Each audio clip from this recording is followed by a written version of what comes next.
this is 3, and that's 4. All right, did you hear that, cool? Yeah. Okay, this is 1. I see it. No, that's 2. You ready? All right.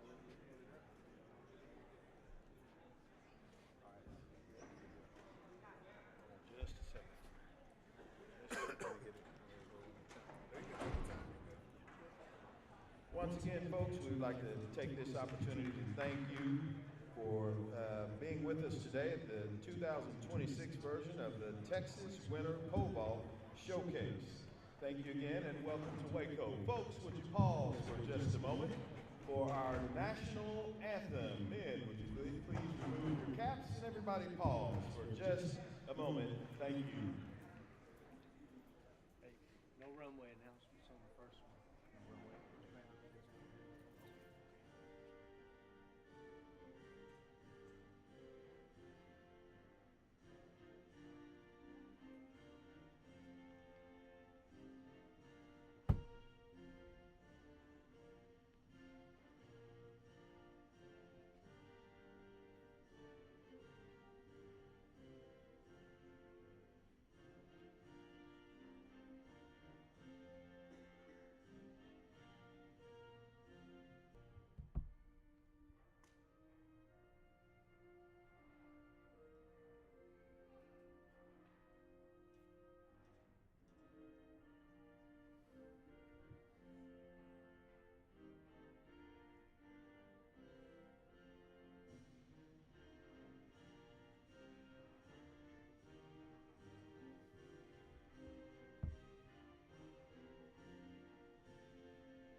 Thank you.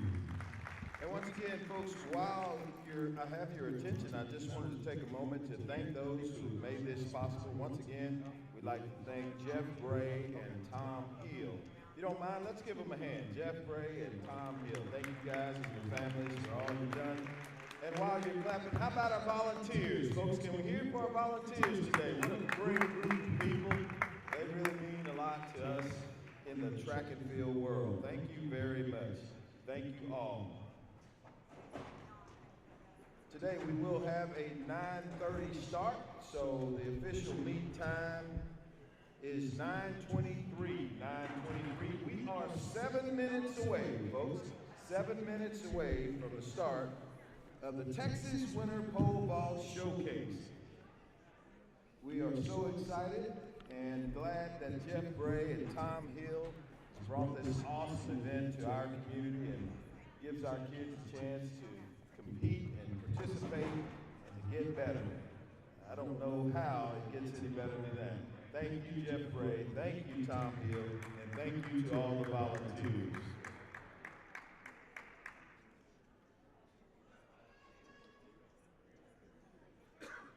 Certainly, we don't want to forget our coaches. Coaches, we appreciate you. You are the cream of the crop. Thank you for all that you do, and we're so glad that it's in your heart to help these kids to get better. All right, here's the other thing. Where are you going to be? Okay, you know, we could kick off him on, well, we can't because when we get echo, if he's talking. Anyway, go ahead. He and I are talking more. Okay, let me ask you this. Yeah. What, can we do this? Can I get your attention to pit 1? Can they show pit 1 and pit 2? So we just have those wide shots. Just wide shots? Okay. You want to show them the shots, Scoop? Yeah, it's just this one, and then there should be. I think when you're talking, they're going to look to the actual. I think when you're talking, they're going to look to the actual place you're talking about. Yeah, not necessarily the board. That's just how the board. Gotcha. Okay. Okay. Are we live now? Cool. Yeah, we're live. Looks like it's doing all right. The Starlink has a couple little splotches. Okay, we'll go live here in like a couple of minutes. But okay. It looks like it's dropping right now. We're dropping frames. Yeah. Okay. Yeah, let's let the time.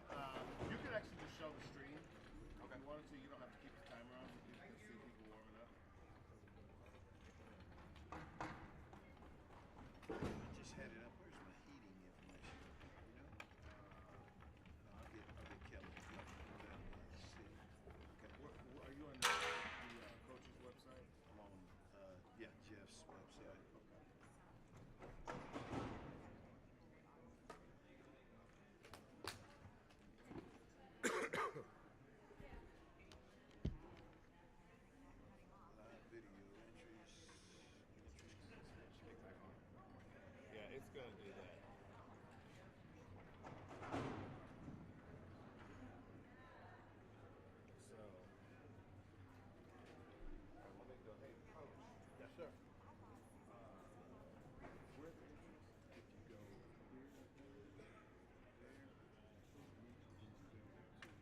feel we need to do that.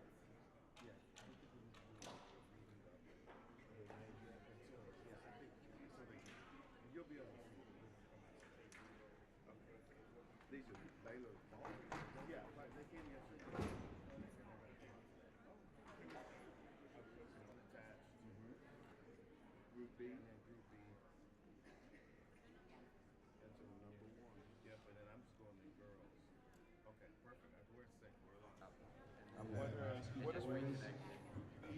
on pit one, high school boys, Group B. And are we have the hard drive at 9:30. or SSD to record? Let's get that. You see why I'm say why it's so important now? Because we'll still have it if we just go ahead and get the SSD drive. You're doing great tonight, guys. Which camera's on? That one or that one on the stream? It's on Also, high school girls, Group C. I almost walked in front of it. That's why I asked. 9:30 from pit number 2. And incidentally, folks, at this time, the officials are explaining all the rules. Check. to the kids, 1, the 2, do's and don't-do's, check. we'll be ready to go here in just a moment. So pit 2, high school girls, Group C, you're on pit number 2. High school girls, Group C. Oh wait, High school girls. we had a problem with this though because we don't have an extra USB-C to plug into it. It will record. I mean, it's recording right now on YouTube, but Yeah, but if we're dropping on it.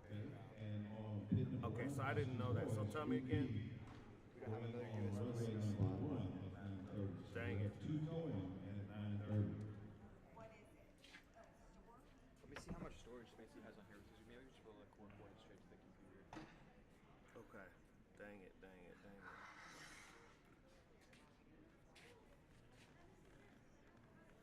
Yeah, that's a problem.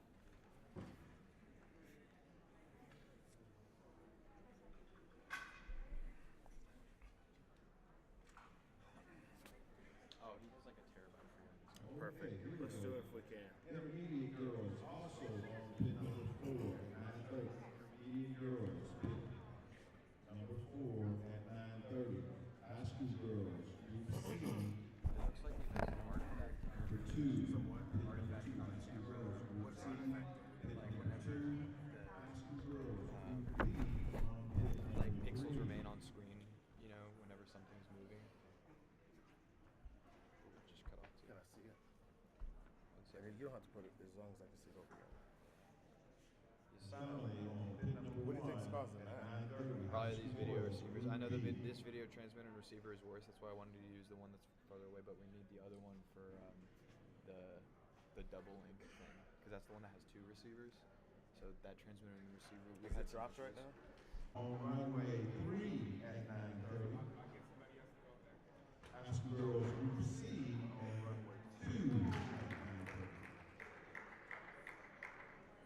And finally, intermediate girls will be on runway number 4 at 9:30.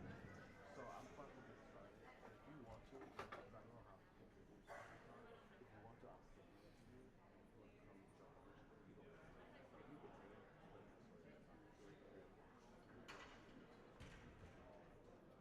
No, what is that talking about?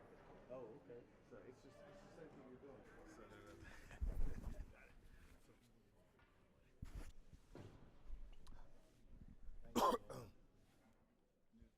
no, you're great. You're great.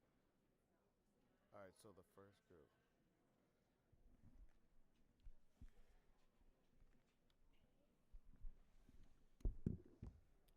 All right, we're gonna take it in about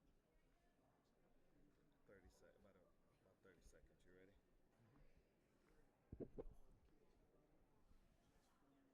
No, they're from all over. If you look at they're from all over the state of Texas. That's what I would say. All right, we ready? All right, here we go. 3, 2, and 1. All right, we good? All right, first of all, welcome here in Waco, Texas, the Waco Convention Center, guys. Really excited, Jay Hicks, Wahoo Sports and Entertainment, and we're bringing you this live competition. First of all, thanks a lot to Jeff and Tom Hill for making this happen. As you guys can see here, we have 4 runways going. We have behind me closest to me is runway 1. On the far side is runway 2. And if we go to a wide shot, you can see up top we have 3 and 4. So we have a lot of competition going on. I'm really excited. We have around 100 entries. The first flight just getting kicked off, 9:30 a.m. I'm gonna go through the names here. But before I do, I wanna have someone who's been around the Waco track scene for a long time. I really would love to have Coach Willis join us on the stream. First of all, Coach, Jay. Good morning and welcome. Good morning, Jay. Thanks for the invite. Well, first of all, before we get started, we were talking earlier, and I said, hey, you introduced yourself. I said, Coach, I know who you are. I said, if you've been around Waco, Central Texas, and you don't know the coach, that's been really at Waco High and been around at a lot of other schools as well, I know of your career and involved in this scene. What does it mean to you to be here and see this competition? Oh, man, Jay, this is awesome. Where were you guys when we were little kids? Where were you guys? No, this is really track and field is a springboard. Two guys take a piece of baling wire and, two guys take a piece of baling wire and, a number 2 piece of cloth and send you to the moon. I mean, they're just really good. They do a lot of good stuff, and their hearts are in the right place. I've known Jeff and I. So about our sponsors, right? You look at like Richie, Unbelievable. had the opportunity to meet the president, came off of Tom Hill, the brilliance and magnificence of him and Jeff Bray. Those guys can make a lot of things happen on a shoestring budget. I mean, really and truly. Yeah, and we have jumpers from all over the state of Texas. Just want to talk about that. We have 100 entries, year 2 here. And, it's so funny. I've been into this Avo Tucker, Catherine Townsend, Julia McDaniel, and then finishing that out 11-3 is Trinity Thurman. So 10 feet 3 inches is our top jumper. Yep, and that's on run. Yep, that's a 10 feet wide shot Cooper. That's going to be the blue and white and gray mat over there. So, Coach, let's see, Madison Antoine at 9 foot, Emma Spite, Connor Malone from Club Valtitude, Addison White, Julia Blaze. We have Brooke Johnston, guys, Avery Crossland, Lizzie Furlich, Reese Cave, Emma Park, and then rounding out that group, Taylor Rodriguez, a 10-foot as well. So that is runway 4, which is the blue, white, and gray mat. Coach, and I'm going to let you get back to your MCing, but I definitely wanted to have you over and talk to you as we get into here so we have a full day of competition.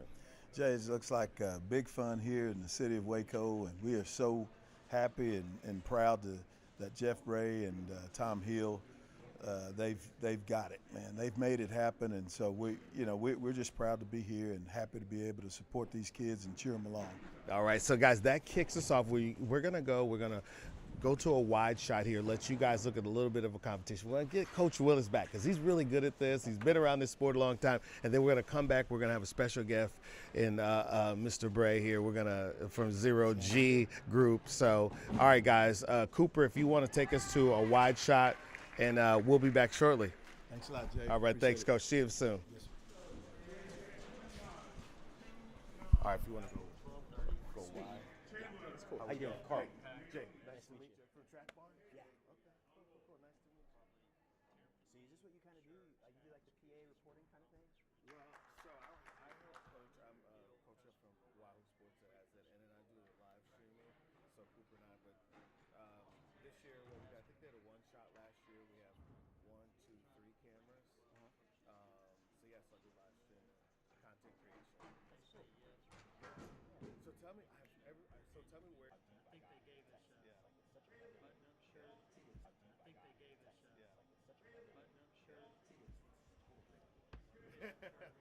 For me to get into this football meet, now it's like Jeff just puts my logo up automatically. He's like, hey, I'm gonna hit you up about a giveaway. We're gonna throw your logo up. You know what I mean? Back in the day, it was like, we're gonna need X amount of dollar amount. Blah blah blah blah blah. Tom's like, whatever, dude. Carl, just tell people about it. Yeah, no. Cool. And we'd love to. I think one of the things that maybe for next year, like building out where we're able to do the live stream. This is year 1, so we brought in our switcher. Looks like a mobile. You probably have one of those, like a mobile TV station. Switch. Yeah, that's sick. And then we can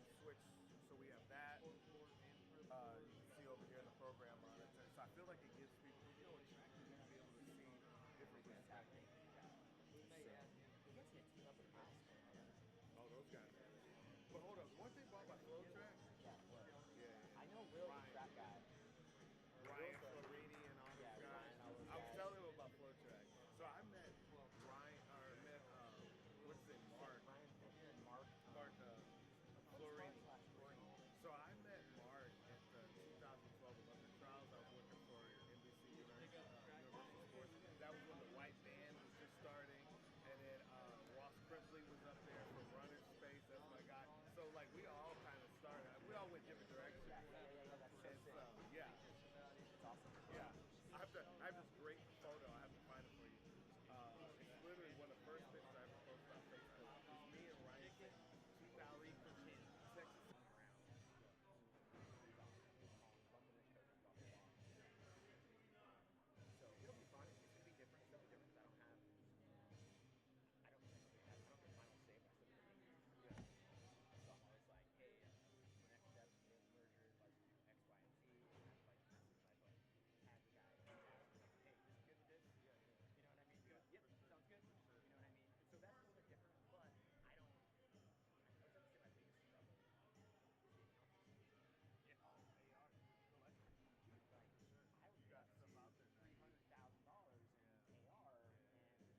be like, oh shit, like. He'll be ready to fight him, man. He's I'm an sick. asshole. He's crazy. He's crazy, man. He's crazy. Real quick, so I think the drone. I think if we fly it right here, not over anybody, I think we're fine. Yeah. But I don't. We absolutely can't go out there. But I think it'll be good video, especially for our sizzle reel on social media.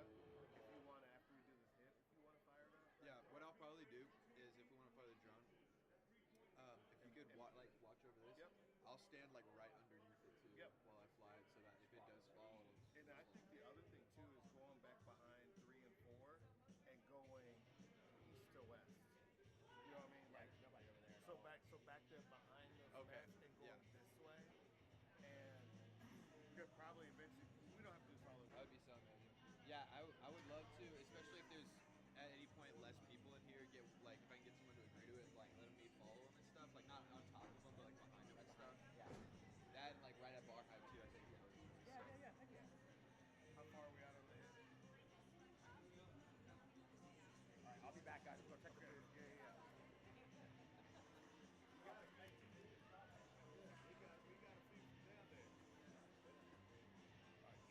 If we stay here, Yeah. like you're saying, I think we'll be good. We'll be golden. Should be just fine. Then we'll have good footage for social.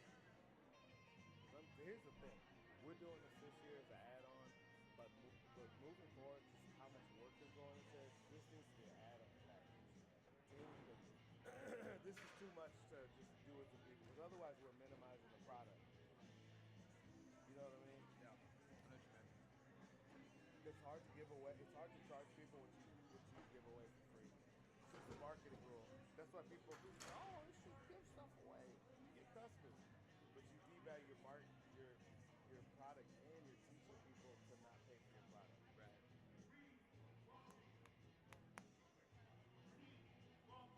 Dude, the feed looks good. Okay, good. Hey Jeff. Yeah, I haven't had any. Jeff, you have a second? I haven't, No. 15 seconds. All right, hold on. Let me hit record. All right, Jeff. We're about put on sync.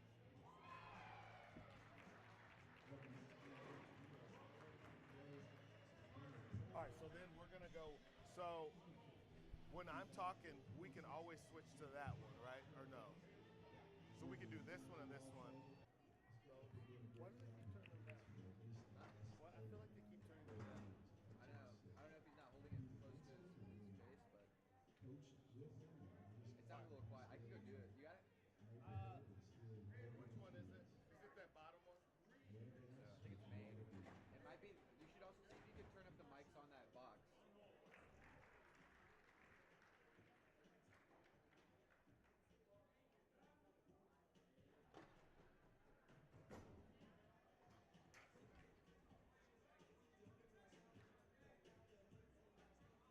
All right, give us 60 seconds.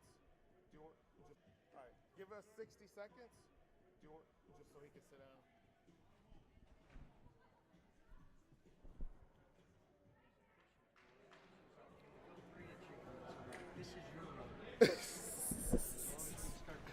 Coach, anything before?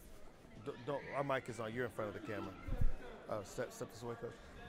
Is there anything in particular?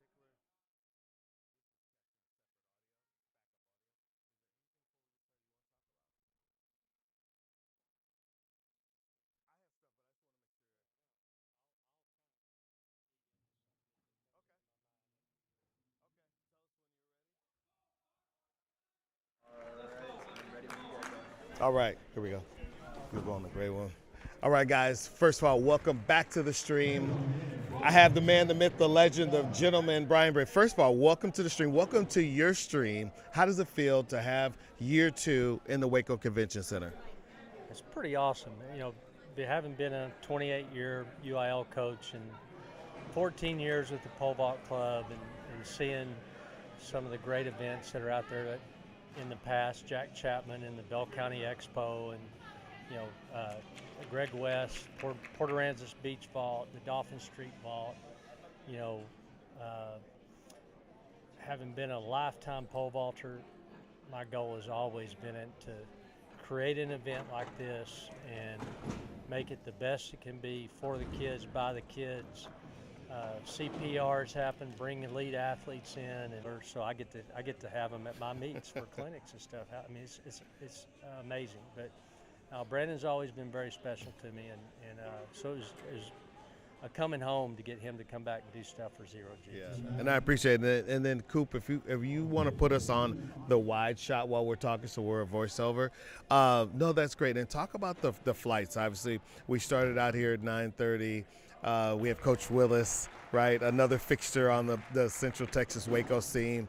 You know, of course, had to have our national anthem, and then You don't have to worry about jumping against a 13-foot girl or something like that. So, I think it gives the kids a comfort zone to where they feel like they can be successful where they're at that point in time. And so, anyway. Okay. One quick question before we get out of here. What's the biggest addition or change from the original event? Obviously, people know there's a winter event.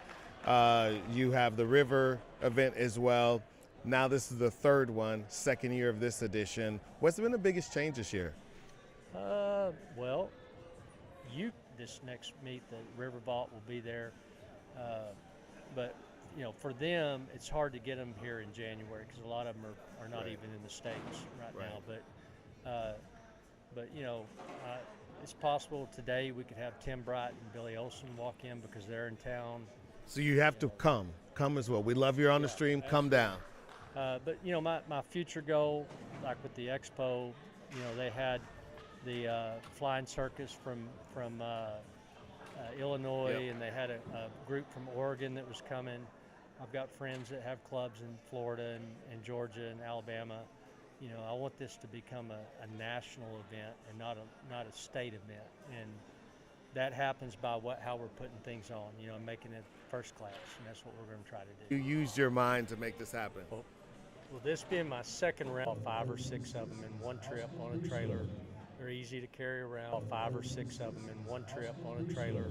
They're easy to carry around, and that's just kind of been my goal with this one.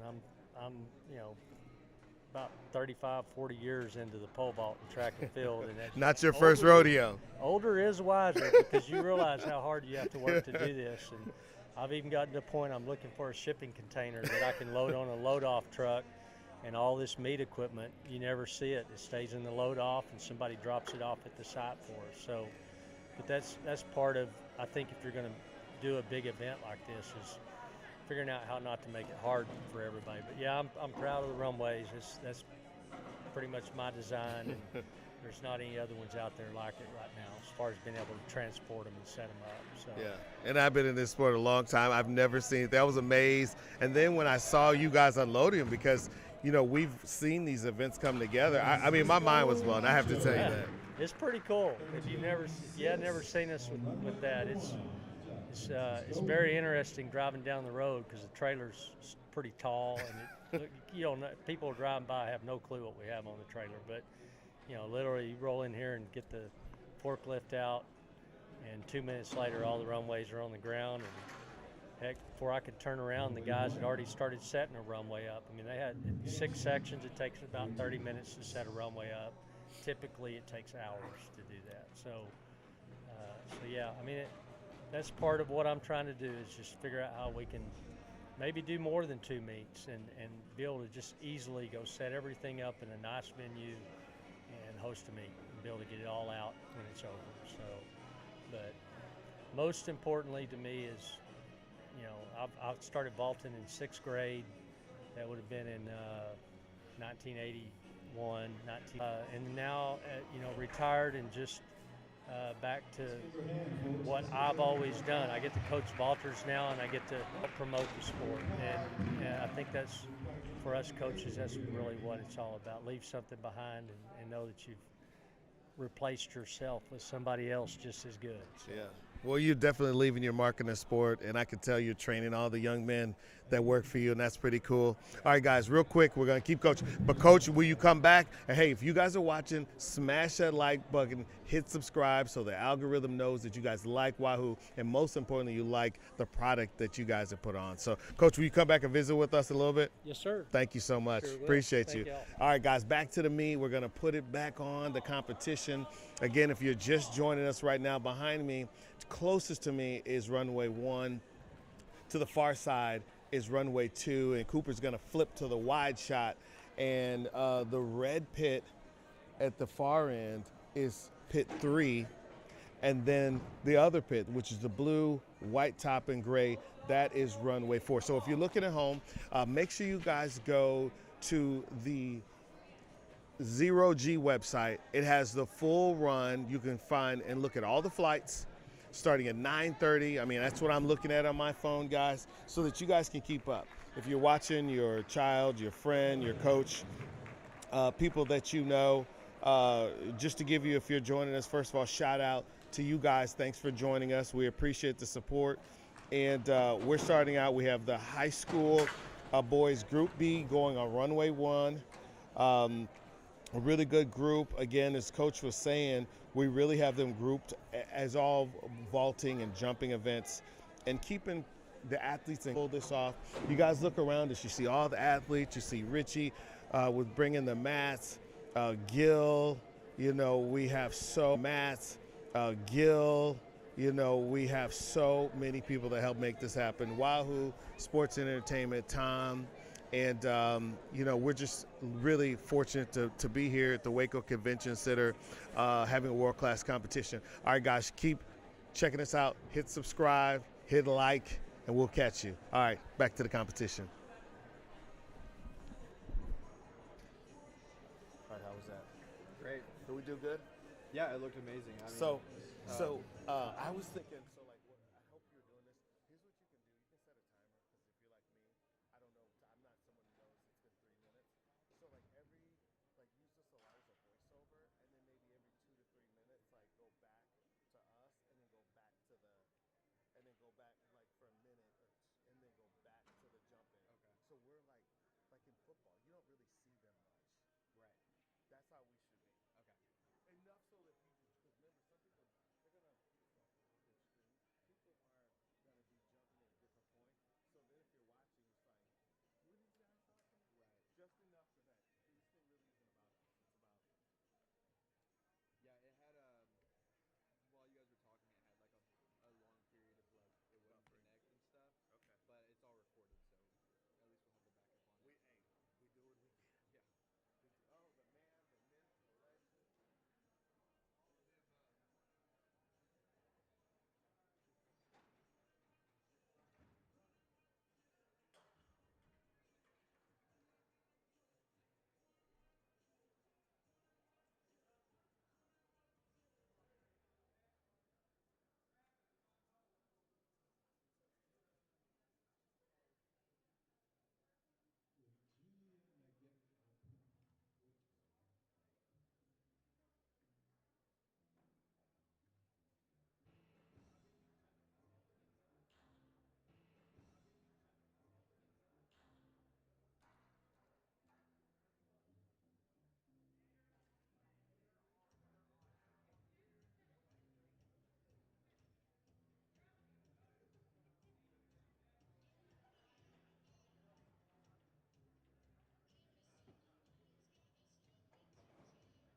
So yeah, we got the tripods that Jake can go to.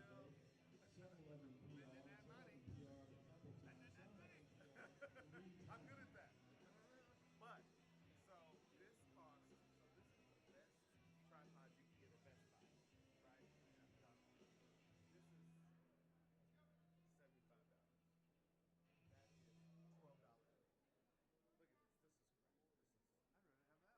This is great. This is. I'd rather have that one. Yeah. So this one has a motion like a head on it. So things go up, down. See how these sturdy. Oh yeah, yeah. Like that. Great build. $12. Yeah, on Amazon. So you know, that is a lot more. I'm taking that one back. Because sometimes Amazon doesn't come on time. Yeah. So it came yesterday at 3 o'clock. And that's a broadcast before February 1st. They wanted that before softball season. Okay. So Jim, tell me, like, what are all the offerings that you have? They tied today at 10 feet, 3 Well, inches. I'm a contractor. Second place, Yeah, I do whatever they 2 want. PRs, But working on the let's say third. they put up a 10-row Thurman, by 22. 120 feet.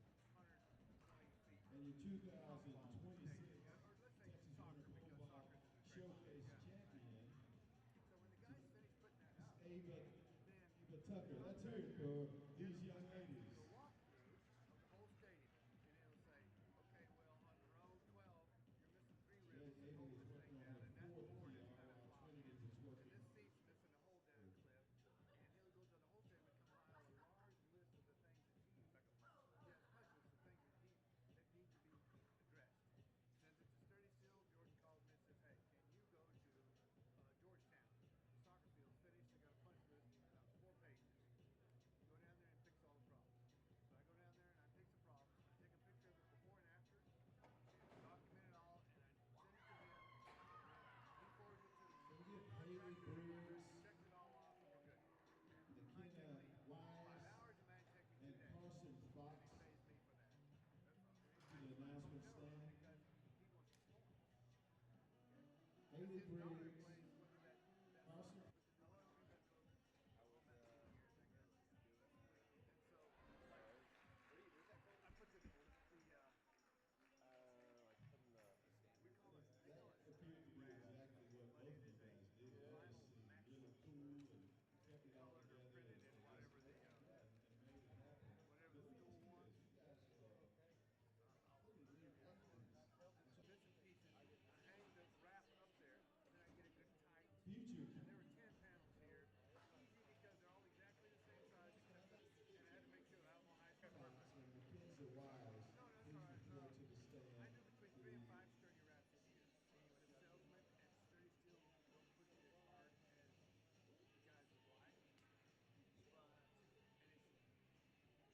very profitable when you compare it to It's in the high school right? girls Because division. I'm an independent contractor. Yeah.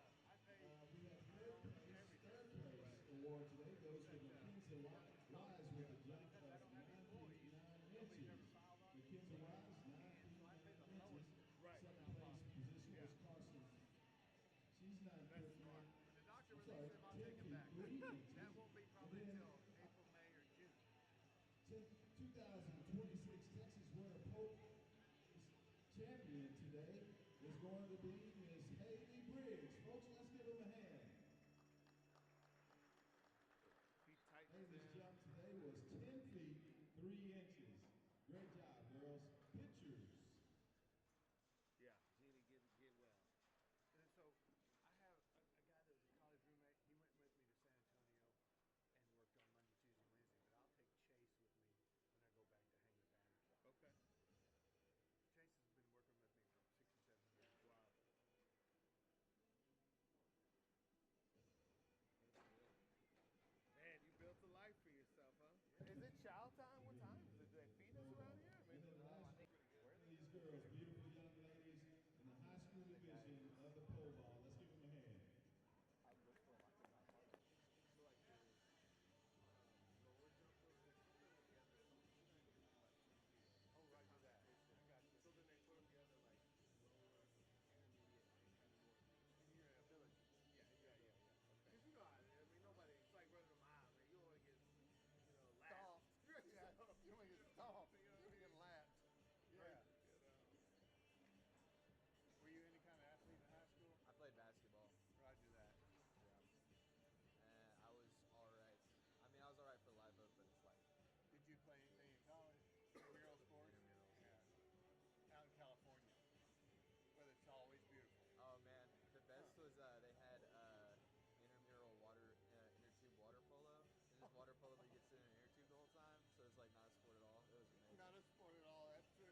Two competitors left. Avery Crossland.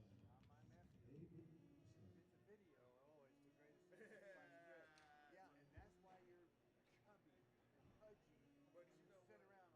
I think the video game, and I'm not giving the kids any sense. I think that they use advanced technology to figure out how to keep your dopamine, how to keep your Two brain competitors locked left. into it. And runway number 4, Avery Crossland You ever is notice up that? at another feat, Cannot 3 get inches. them off.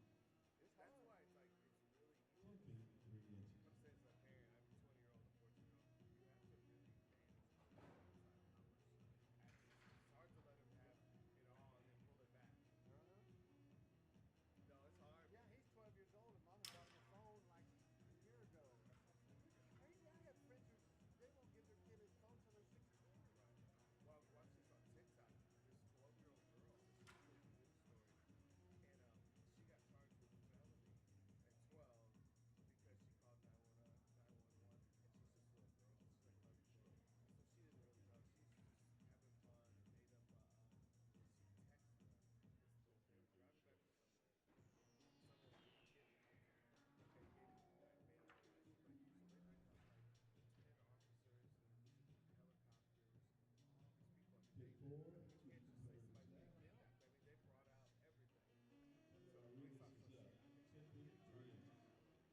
future elite.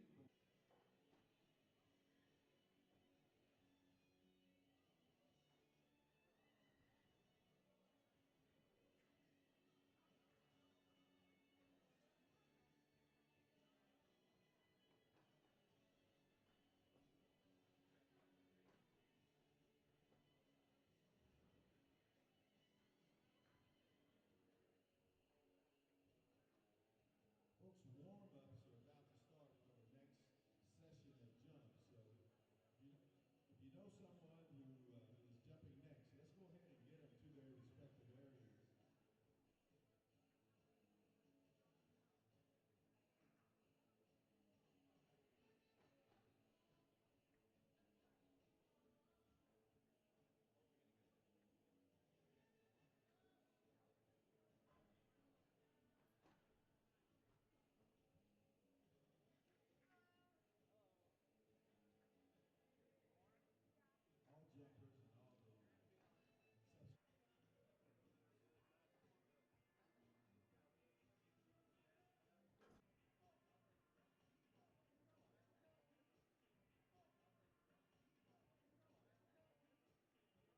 All jumpers and all the subs. All right, so we're gonna start. I'm gonna have him, Coach.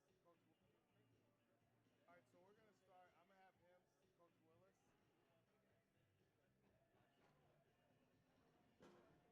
Hey, thank you guys. Appreciate you. Duke, you want to raise the table up? So we're live streaming it. If you have anybody, just we're trying to keep people from going in front of cameras.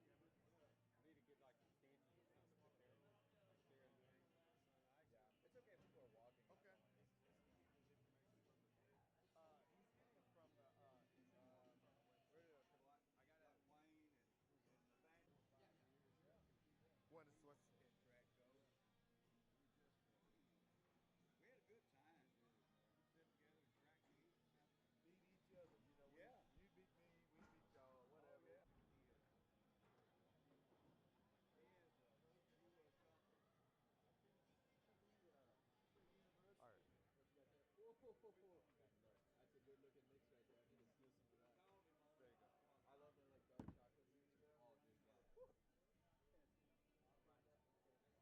dark chocolate mix.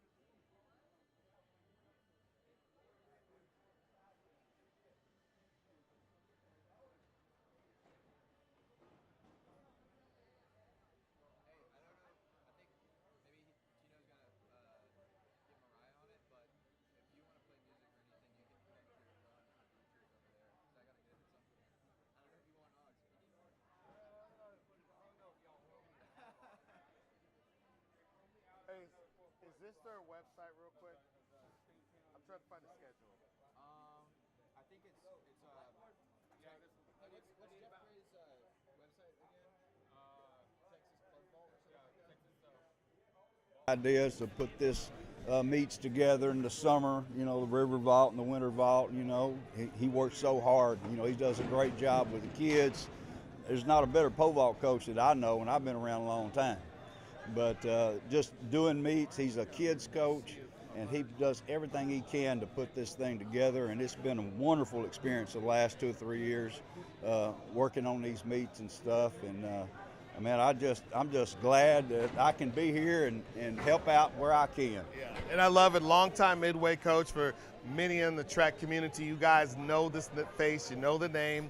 You've worked with a lot of elite athletes. What does it mean for athletes, men and women, boys and girls, to come out and get a January jump, mid-January, and get this kind of competition here in Central? Spring, it's a big deal. It's and pole vault has become such a big vault, a big thing, boys and girls, and the collide makes it so much more fun. The kids get excited, the parents are excited.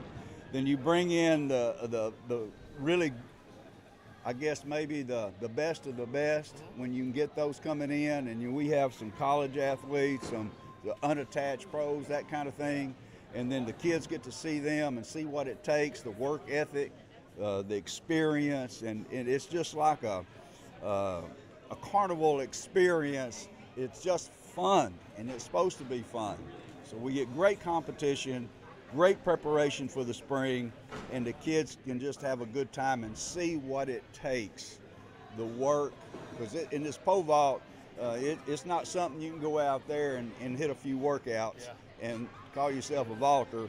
It requires patience and a long time. So they get to see that and talk to people and talk to older athletes. So it's really a wonderful opportunity for our high school kids to get ready, for our really young kids to really see how fun this is and what it takes to be a track athlete in the vault. I want to ask you about this. Obviously, myself, I ran at Baylor under Coach Hart and actually for Coach Hill. Yes, sir. And then, worked with Baylor athletics and just traveled the country. And one of the things that strikes me about this, Coach, is the experience. Oftentimes, parents and spectators are so far from some of the pits, depending on how it's set up. Some people have football stadiums, so you're inside. This one, the parents are literally 10 feet from the edge of the turf. Vault. That's the vault. And parents, they get so wrapped up in this, and it's just exciting to be so close to support their kids and to watch other vaulters that are really, really good and see what it takes. And it's just an amazing experience. Jeff brings in some really good people to work these meets, to do the officiating and things like that. He knows so many people, so it's really important that the parents see that there's qualified and quality people out there running this thing off, because it's a safety thing. Good people running the vault, that are concerned about safety and know what it takes to keep the vault safe. So it's just one of those things that it's like a family. Vaulters, from no matter what school or club you vault for, it becomes like a family. You'll see coaches from all over the place talking to each other, visiting with each other, helping each other, answering questions, encouraging kids that they don't even coach. And that's what it's all about. It's like a family thing here, and it's so much fun for all these kids, and it's fun for everybody. Yeah, and how important is this to the sport? We know today the youth athletes have so many options, and some of them aren't even sports. It's gaming, it's they're e-gaming. There's so many sports. How important is this for the grassroots of not just track and field, but specifically pole vaulting, to introduce and have these kind of events to grow the sport? Well, it's important for these kids to know that there are opportunities. It's just not a team sport like a basketball or football. Everybody knows you don't want to go, they're going to go to the next level, that kind of thing. But kids need to know there's opportunities in our sport to do the same kinds of things. There's lots of opportunities at the college level to get a good education while still pursue an athletic endeavor that you like to do, things that you like to do, and even beyond that. It's opportunities for kids to go beyond college, the college level. So it's just tremendous opportunities for everybody, and we want to get kids involved and let them know there is a sport for them that's fun, but yet will teach you a whole lot about work ethic. Yeah. All right, Coach, I have to ask you this. Been around the vaults a long time. Who is your personal favorite? Learned from Brandon, and for the 2 years that I had him, he was so much fun, and he was so good with other kids. Right. I mean, we had some kids that tried or whatever, and he was never one of those guys that, I'm Brandon Richards and I'm really good, and not even talking. I mean, he was an encourager. I could tell you stories, but we'd be here a little while. But he is my favorite vaulter. And I've had a lot of great kids vault over my career. I think this is my 51st, 52nd year Shout out to you. Of coaching kids in one sport or another, from football, basketball, track. And he is not just a great athlete, but a great person. And Brandon, of course, many don't know, the current pole vault coach at Baylor, assistant coach. Absolutely. All-time great high school, all-time great, as at the next level as well. Oh, I could tell you stories, and he was one of the most unselfish. If I needed him to run a quarter, if I needed him to run a relay, it didn't Coach, matter. he ran some quarters? Oh, he ran a mile relay for me. He wasn't bad. Wow. Now, And we're talking back then, you know, Yeah. 51, 52. It wasn't too bad. No, it's too bad. It's No. not like now where kids are running 44 nights. Yeah, it's a little different now. Yeah. A little. They know a little bit more. Right. And he probably, if he had a really good track coach, he might have run a little faster. Don't do that, Coach. Coach, I have to ask you about this. We're out here, Yes, we're sir. looking at the vote. What in your mind are the top 1 or 2 things that make a great vaulter, right? There's kids at home, they're looking, they're thinking, oh man, you know what, I might want to be like some of the people that I see here today. I think one of the main things is work ethic and someone to encourage them to keep going. The thing about the vault, you have to have a work ethic. When you say work ethic to someone who's young, who's like 13 or 14 years old, Yeah. what does that mean to you, Coach? Well, that means I get an opportunity to teach them, you know, this is not a one and done, 1 day a week kind of thing. You got to show up to work every day, and you keep working hard. The little things, whether it be lifting weights, plows, sprinting, doing that kind of work. It's when you get on the runway, you know, you've got to have that in your bag in order to be safe. We want to be safe first and foremost in the vault. So kids learn early in the vault. It doesn't take long for a kid to say, you know, I'm not sure I want to do this, because it also requires patience. Yeah. A pole vaulter has to be patient, because this is something that goes on year after year after year. Yeah. If you're interested in just a 6-week season and that's it, then vault's probably not for you. Those days are decades and decades gone. Those are gone. Now they're with club sports and opportunities there to vault and learn and be well coached. It's changed the game. All right, so if you're joining us now, hit that like, smash the subscribe to Wahoo Sports Entertainment, here with one of the all-time great coaches, Coach Farmer, long time at Midway, sharing the knowledge, and we appreciate that. Have to ask you about this as well. As you look around, what does it mean? We probably have total 100 plus kids here today. What is that? How do you feel about the sport and just kind of where it's heading with this kind of a turnout? Because these are clearly young people who really want to get better at their craft. Well, you know, the sport of track and field has really ballooned the last few decades with TV and collegiate meets being advertised and televised, the international meets. And, you know, here in Waco, we've had some pretty good athletes come through here. And it's a community that sports track and field. You know, Coach Hart, I've known him, or knew him for a long Shout out to Coach Hart. time. Yeah. Yes, sir. His kids went to Midway, and actually one of his youngest son ran a quarter for me way back in the day. So the high school coaches around here, like Coach Willis, Coach Haynes, these guys, Wayne McLean back at old Jeff Moore years ago, you know, Leroy Coleman, who was the head coach over at university for years, Johnny Tusa. This has been a community of people who sport athletics, and track and field in our community in Waco area has not taken a back seat to any sport. I mean, it's just wonderful the community can support track and field. The summer track program in Waco, it's just wonderful to be a part of it. Yeah. So this is year number, what did you say in coaching? Well, I lose track, but I think this is my 51st or 52nd year of coaching kids. I have to ask you this, what's the biggest change to the vault you've seen in your career? Well, just the technique and poles, knowledge. You know, when I started years and years ago, and the vault, you know, you had to grab a book or something, you know. But you know, with the internet now, kids can see. There's videos, YouTube, whatever. There's so much information on how to, and there's so much more knowledgeable coaches that know how to do not just the vault, but all sports. I have to stop you there because we had the clinic yesterday, right? We had a high jump clinic.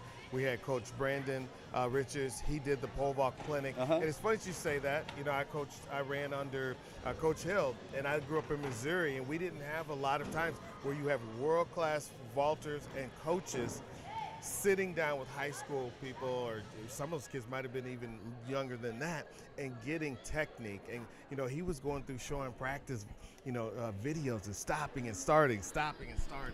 Well, absolutely, and that's the thing that has made the regional meets, the regional clinics, just the clinics that people put on, whether it be a multi-event clinic or a pole vault clinic or your state high school association meetings. There's so much there, and the thing is, there's so many coaches who are willing to share. You know, and when I was a young coach, anywhere I went, anybody that I knew had a good I'd pick their brain. You know, what do you do to do better? How do you get those kids out? You know, and there's so many coaches that do that. And like I said, you come to a pole vault meet like this, whatever, and you'll see coaches from different schools, different areas willing to share, like I mentioned earlier, and they just want kids to be successful. And that's been a huge change, that knowledge base and the opportunity. I think knowledge base and the opportunity with like summer track and, you know, pole vault meets indoor, you know. Got to ask you this as we wrap up. If you had one word or a phrase to describe the 2026 Texas Pole Vault Showcase, what would it be and why? Well, it's just going to be really good. It's just great. You're going to have great athletes, great competitions, men and women, or boys and girls, but they grow up so fast now, I think I'm just going to say men and women. Especially with some of the marks. Absolutely. There are just so many. There's so much that you can see and see.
first of all, guys, welcome back to the 2026 Texas Pole Vault Winter Showcase here at the Waco Convention Center.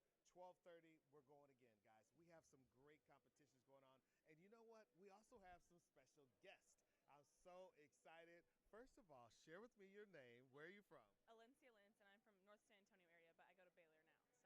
So Baylor pole vaulter, also former state champion, right? Yeah. All right, so talk to me about that. When you were in high school, what was this? We're looking back at this crew. Yep. What was your PR in high school? So my senior year of high school, I cleared 14.2 at the regional meet. So that's what I ended with my senior year. So yeah, but it was fun, good jumps, and I think my junior year it was 13.6, I believe. Wow. So nice jump between junior and senior. It was for sure, yeah. So talk to me about that. What is one thing about being an elite athlete that a lot of people miss? I would say the mental training. I struggled with some mental blocks this past year, but just I don't think people realize like the mentality of pole vault. It's you're flying yourself over a bar with a pole, like that's not normal, and Right. so you have to really mentally train yourself and do that visualization and stuff, and that's a big part of pole vault that people miss. They just think it's all strength and you got to do it. No, it's like very mental too. So the running, joke, and track, Yeah. right? You have to be a little bit out on the edge to run distance and to be a pole vaulter. Yep, yeah. So my brother actually ran distance, and I'm a pole vaulter. So our family is like the crazy one where we're like, oh, we're not normal to do those things. So yeah, you definitely have to be a little different. Yeah. So all right, let's talk about where you are now. What's your current PR, and what mark or what are you chasing goal-wise for yourself this year? So my current PR is 14.9. I got that freshman year, and I'm currently a junior. So it's been a second since I've cleared that. I had some back injuries and struggled with some mental blocks this past year, and so just hoping for that high mark again. I only made that 14.9 one time, so just hoping to clear that again and just be more consistent at that height and also clear. I mean, 15 is always a big goal of mine, so that'd be awesome. Okay, 14.9. She's doing great, y'all. I mean, you see what she did there? She's doing great, right? And because at the college level, just staying healthy, it's so hard. You're doing a really great job. Yeah. Talk to me about kind of how you're feeling now. You guys are about to get rolling with this upcoming season. Yeah. So I'm really excited. We had one meet in December, and I went from like a shorter 6 left run, cleared 14. So it's just, I'm a lot better mentally. I learned a lot last year from myself and through the injury, and so just ready to get back out there and just have fun. I think last year was kind of a struggle to keep that joy in the sport, and like I started this, and it's kind of fun to be here and look at all these kids doing it. Like I started this for a reason, and I truly love pole vault, and so just getting back out there and having fun. All right, what was it like last night? For those you don't know, did a clinic, Coach Richardson, you came out, a number of Baylor athletes. What was it like to see people that were you were there not that long ago? Yeah, it's really fun. Like I said, it kind of just brings you back to like why you do this sport. And it's like, I love watching children, even like if I go home for a break, it's like always fun to go see the middle schoolers and high schools vault. And I just truly enjoy just that beginner level, because it makes me realize like how far I've come and how big of a deal it is to be where I'm at. And so it's just fun to like see that, I guess, the growth and stuff. All right, so you're a pole vaulter, but of course always an athlete first. Who is your favorite all-time athlete for you? I don't know. I would say Cindy McLaughlin. I know that's probably a lot of people's, but she just loves the Lord so well and just represents him and does really well in her sport. And it's just so focused on like glorifying God in her sport, and that's just my whole goal. I'm not here to do anything for myself. It's always to glorify him, and so I think she just does a really good representation of that. Yeah, so. I mean, you picked a good one, the gold standard in the sport. I know, she's amazing, but definitely just like the Christian person that I desire to be. So is that, if you had to pick like one thing that you feel like you see in her or that you appreciate about her, is that what that is? Definitely just her faith and how she loves the Lord and how she glorifies him, and she's just so humble. Like you never see her like going crazy about herself. It's always about glorifying him, and so that's one main thing that I see in her that I don't really see in as many others, I guess. All right, so for people watching this at home, they're youth, they're in high school, they may be below that. What is one piece of advice that you'd have for them to improve? I would just say trust yourself. I think we all, and trust your coaches. I think a lot of times you think you know more than the coaches, but we never do. The coaches have done this for so many years, and so Hold on, and your coach is standing 10 feet to the right of this. Yeah, and so just they always know better than you do, and they're gonna be the ones who are gonna get you that far. Obviously, it's your strength and your desire and your goals and that kind of thing, but they have so much more knowledge than you do. So just trusting in them, they know better. I like that. Did you hear what she said? Be coachable, have a great attitude, and never be satisfied. Yeah. That's kind of what I heard. Yeah, no, exactly. You're never gonna. You always want more. Pole vault, you end on a failure every single time, and so just never taking that failure as like, oh, that was a bad meet. It's like you're gonna go back and you're gonna have so many opportunities to clear that bar again. So, Yeah. you know. Great game day environment, meet environment here. We know, for example, in baseball, they have a great environment. Yes. So if you had one walk-up song that they could give you, what's your walk-up song? I don't know. Maybe like "Ain't No Love in Oklahoma" is a good pump-up song. I don't know. Just like I love country that. song. I don't love know. that. Yeah, that's all I can Okay. say. But All right. All right. So if you had one meet that you maybe looked at growing up and you said, I really want to perform there, what meet would that be? obviously the Olympics. I mean, I grew up a gymnast, and so I always saw like the Olympics and gymnastics, and I was like, oh, that'd be so cool, but it didn't end up working out for me. And the Olympic trials I qualified for my freshman year of college, but I hurt my back and wasn't able to go. So like that kind of was like a heart crushed my heart a little bit, and so that would be really cool to go compete at the Olympic trials and try to get that top 3 spot again. That'd be Okay. cool. Okay, I love that. The Olympics, great goal. I love that. I have to ask you this. So for your Baylor teammates, you have a slew of them here. Who is one teammate someone would not want to compete against and why? I would not want to compete against Someone else. Like this is one teammate like you don't want to go up against him. Who is that Oh, on this squad? on Or our squad? Men or women? I don't know. I mean, Molly's a beast. She's a great jumper. I mean, we always compete against each other no matter what. And we're that teammate. We just like, we're so close freshman year, like height-wise. It was just so fun to be competing against her. So I wouldn't say I wouldn't want to jump against her. It's so fun to be able to jump against with her, I guess. And I always said last year, it's like because I struggled a lot and had to go from short run, so I wasn't clearing as high. And I always just said I wanted to get back to jumping with Molly again. So I wouldn't say that I don't want to jump with her. Right. She's just a beast at jumping, and I want to be able to jump as high and get back with her. So. Okay, before we go into our lightning round, I have to ask you this. How would you rate this experience for high school students? I would say it's fun. It's just like pole vault community is such a niche thing, and so it's cool to be able to get close with your competitors and the coaches and just have everyone in one group. And it's not like, I don't know, pole vault is, like I said, it's kind of a thing that not many people do. So you're always so close, along with distance. Like distance people are always so close. Pole vaulters are always such a close group. Like with the Baylor pole vaulters, we are so close. We do everything together. And so I would just say like take it all in and kind of just build those relationships because they're going to be there throughout high school and college and all that stuff. So. Okay, are you ready for the lightning round? This is just everything. It's not necessarily track. You ready? Yeah. All right. Who is the wildest person in the Baylor vaulting group chat? Group chat, I would say Parker. Parker Brandon's kind of funny. He says some crazy things sometimes. What's the funniest thing he said? I don't even know. He'll just randomly pull out one-liners. I don't even remember them, but it's just like funny jokes. He keeps us laughing all day long. All right, who is the most entertaining person either on trips or in practice? I feel like that's Parker again. I hate to say it, but he's just a goof. And Grant, he's our freshman. Him and Parker just crack jokes all day long, keep it light, keep it fun. I would say they're definitely just the fun of the group. Okay. Do you have a favorite Coach Richardson saying or something that he says a lot? Oh, well, last night we talked about he always says, cut better, cut better. I would say in my jump, every single time I take a jump, he's like, oh, you got to cut better, got to cut better and push your arms up. That's not like a funny saying. That's just like what he always says in ball, but yeah. Okay, what is the one thing that brought you to Baylor University? Coach Richards is just a very loving guy, and he's very much a family man, and I wanted a coach that I was going to be able to connect with and not just kind of have like, oh, he's my coach. Like he loves us like our daughters, like all the girls. We're like, he loves us so much. And so just that him being able to coach us and just have a relationship with him was something really important to me. And also it's just such a faith-based community, and that's, like I said, that's what I want to do, and I want to glorify him, so why would I go somewhere that doesn't do that? And so those were the two major things, and Coach Richards I knew could get me higher in pole vault, and Baylor, as that being a faith-based school, would definitely grow me in my faith too. So. Okay, this one is off the track. What is one thing, social trend or style, that you're happy to leave in 2025? You're like, it's back there. Oh, I don't know.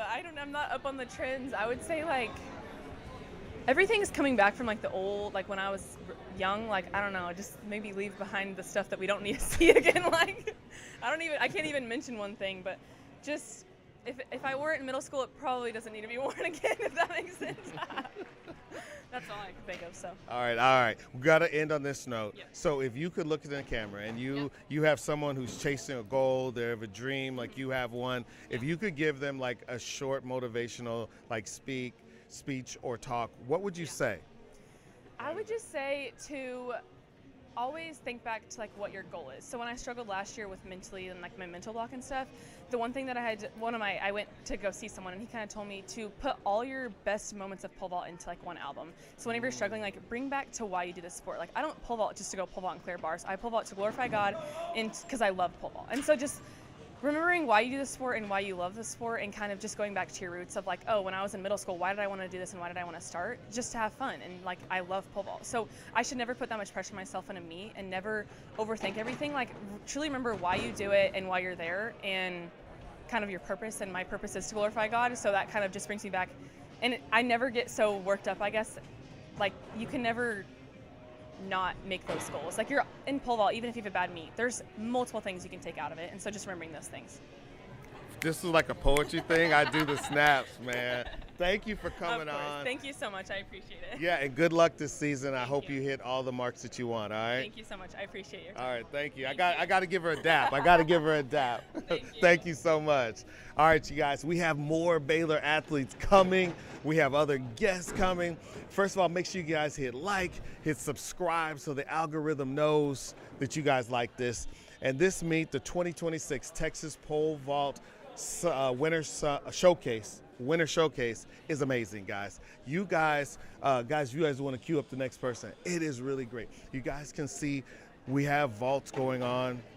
This is amazing. You know, we have warm-ups going through. If you're just joining us right now, the red pit behind me is vault 1. Number 2 is the red, and then number 3 is the red and black over here. And then if Cooper's on the wide shot, the blue is number 4. All right, so if you're watching at home, hit like, subscribe, jump in the comments if you have some questions, because we have Cooper monitoring the questions. And I think we have another guest. All right, who do we have here? We have another special guest. Share with us your name and where you're from. My name is Molly Haywood, and I'm from Houston, Texas. From H-Town. Yes, sir. All right, got to ask you this. What is one goal or thing that you're shooting for this year? I'd love to go top 3 at nationals this year. I think that'd be really cool, and then also winning some Big 12 titles. Okay. Do you guys see that she's got some goals? She's going to stay. If we'll stay right here on that X, it'll be perfect. You're doing great. All right, have to ask you this. Share with us your PR. And what is one thing that you're most proud about in your career so far? So my PR is 461, which is 15.1 and a half. And I think something that I'm really proud of, I would say winning both Big 12 championships last year. I think that was really exciting. So yeah, I'm really proud of that. Okay, so just so you guys know, and I knew this, but I let her toot her own horn. Big 12 champion in the building. 15-foot club in the building. And talk about that in terms of the program and nationally kind of puts you in an elite crowd. When was the moment that you were sitting there and you got to college and you're like, I can do this? Yeah, so I've always looked up to a bunch of the older vaulters, and just knowing, like, I've loved to set big goals. So I think it's been cool to be able to watch other people do that and be like, that's something I want to do. So even starting in high school, I was like, I want to be a 15-foot vaulter. I think I attempted 14.9 once in high school and had some really good attempts at it. So I was like, I know that I have that in me. Just work on my speed, my power, my strength, and then obviously my technique with pole vault. So I knew I had it in me. So it was really exciting to actually get to jump that. Tad, you always felt like I'm her. I feel like I always knew that I had it in me. It was just a matter of like getting everything together on the right day and just working through a bunch of things with pole vault. So. And then do you feel like, as an athlete for yourself, like I always feel like when I was a youth before I got to Baylor, like it's in a lot of you. It's just like. So I've always been super competitive, so I think I've always had that drive, wanting to be the best, wanting to like up my PR. I think it's really fun that we do a sport where there's not a limit, you can always jump higher. So I think that's been really cool, and so being able to take that into every practice, trying to work on something, trying to get a little bit better, no matter what it is, and then being able to take that to those meets and get those PRs. Okay, all right, I love that. Have to talk to you about this, about getting better and improving. Yesterday did, for those of you who missed, you got to be here next year. Pull up, you weren't here, that's okay, next year's your year. Did a clinic with Coach Richard, he led that, you were there. How important is it as a youth athlete to continue working on your mechanics, mentally, physically, like you guys did last night? Yeah, I think yesterday was really cool being able to like teach some of these younger girls and guys kind of the things that we've learned over the years. And so that's one thing that I've always learned is you can always keep learning more about the sport and getting better at it, you're never going to be like perfect at it. So I think if you're younger, being able to look up to even some high school, some college vaulters and learn what they're doing, seeing what they do that you don't do that could improve your vault. I do the same thing looking at the pros being in college. So I think just being able to learn from other people and know that like there's always more that you can get better at. Okay, so you always had somebody. Who did you look up to? Like maybe that's not competing, because I don't want to put you in a bad spot. Who's someone that you looked up to? I look at a lot of the pros. So, I mean, Katie Najat, Sandy Morris. Yeah. I like Molly Cottery a lot. So just a lot of them, even the guys. I try and find someone that has a similar vault to my style. So like someone that's around the same size. Because I think that can help you learn a lot of like technique things from them. Because I feel like obviously anyone can be able to vault, but learning from someone that vaults a little more similar to you is going to be a lot more beneficial than someone that has a completely different vault style.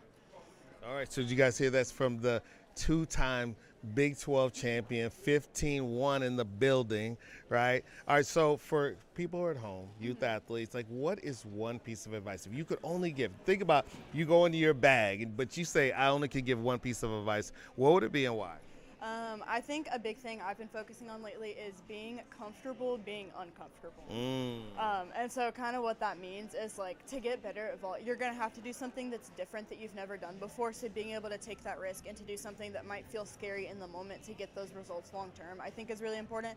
It's something that I'm currently working through right now with some of my techniques. So I think being willing to do something that's not easy and something that other people aren't willing to do is going to get you that step ahead. Okay, so being comfortable, being uncomfortable Yes, sir. is one piece of advice. All right, I love that. That's a dime. You just dropped a dime on us. I love that. All right, so what is one thing about track and pole vaulting that you feel like gets overlooked in the sport? It's overlooked. I think just the strength that goes into pole vault. I think a lot of people don't realize how much core strength, upper body strength, and just body awareness in general. It is kind of crazy what we do, like literally running with a pole at a fixed object and going over another pole. So I think just the amount of training that goes into that and the body awareness that you have to learn and kind of how your training is going to be a lot different from what you see other people doing and how that's just something you got to do. Yeah. And talk to me about some of your training. Did you have other sports that you participated in that you maybe felt like helped you with track and some of the Yeah, so mine's kind of fun. I competed on American Ninja Warrior when I was younger. So. Get out of here. Are you talking? Wait, you talking about the program? Yes, I was on the TV show. What? Tell us about that. When did that happen and how did it happen? Yeah, so I started training whenever I was 10, and then I did it until my senior year of high school. So I competed on the TV show when I was 13 and 14 years old, which was such a fun experience. So I think a lot of that, I see it a lot too with like gymnastics. You have a lot of that body awareness, upper body strength, kind of the fearless aspect of it. I was doing some crazy obstacles that like are just insane to look back at now. So I think being able to like go into it and just be so like adaptable and learning how to like kind of come up with stuff on the spot has been really helpful. So basically, don't mess with you. She's not only can she go 15-1, she's a beast. Yeah, I think I started whenever I had absolutely no fear at all, so that kind of helps a lot, I'd say. Okay. All right, got to ask you this. Rapid round. What is one thing? It doesn't have to be track. It could be a social trend, anything in real life. It could be clothing, could be music. What is one thing you're happy to leave in 2025? Ooh, I don't know. That's an interesting one. I feel like we need to get rid of the 6'7" thing. I'm tired of it. Yeah, I'm good. Talk to me about that. Why does it get on your nerves? Everyone does it, and I don't think there's any reason behind it. So I don't know. I just think it's stupid. I love that one. I love that one. All right, so I have to ask you this. You know, in other sports, obviously like baseball, they get a walk-up song, right? So if you could pick for your walk-up song, and it's on the runway, what song would that be and why? I have two. I think a big one we listen to in practice a lot is Life is a Highway from Cars. Oh, yeah. We love that song, so I think that's a good one. And then I also like Getting Warmed Up by Jason Aldean. Oh, That's yeah. another fun one. So we do a lot of country music. I like country, so I think just finding some like more upbeat ones has been really fun for us. Okay. Have to ask you this about the Baylor teammates. Okay. Who is the person that's the most wild, that wilds out in the pole vault group chat? I feel like Parker, I'd say. There's a theme going on. Yeah, he's so much fun. We love him. What's like some of the fun things that he does? Because these are the things that when you go to college and you're on teams, it's almost like being on a reality TV show. Kind of. I feel like the fun one has always been like traveling. So when we're getting up at like 3 in the morning and we're going on these trips, we haven't slept enough. There's a lot of unhinged stuff we'll say. It's not bad. It's just like funny. We don't like have a filter a lot of times, so we'll just say anything and everything that comes to our mind, which is Any so funny stories that stick out to you? I feel like there's lots. I just don't remember any specific ones. Okay, all right. I have to ask you this about Coach Richards. Is there a saying or something that he does that sticks out to you? I'm trying to think. There's a lot of things he does. He's kind of like our second dad, which is really fun. He loves us so much, and he's like so caring. Always wants to know if there's anything he can like do for us or help us with.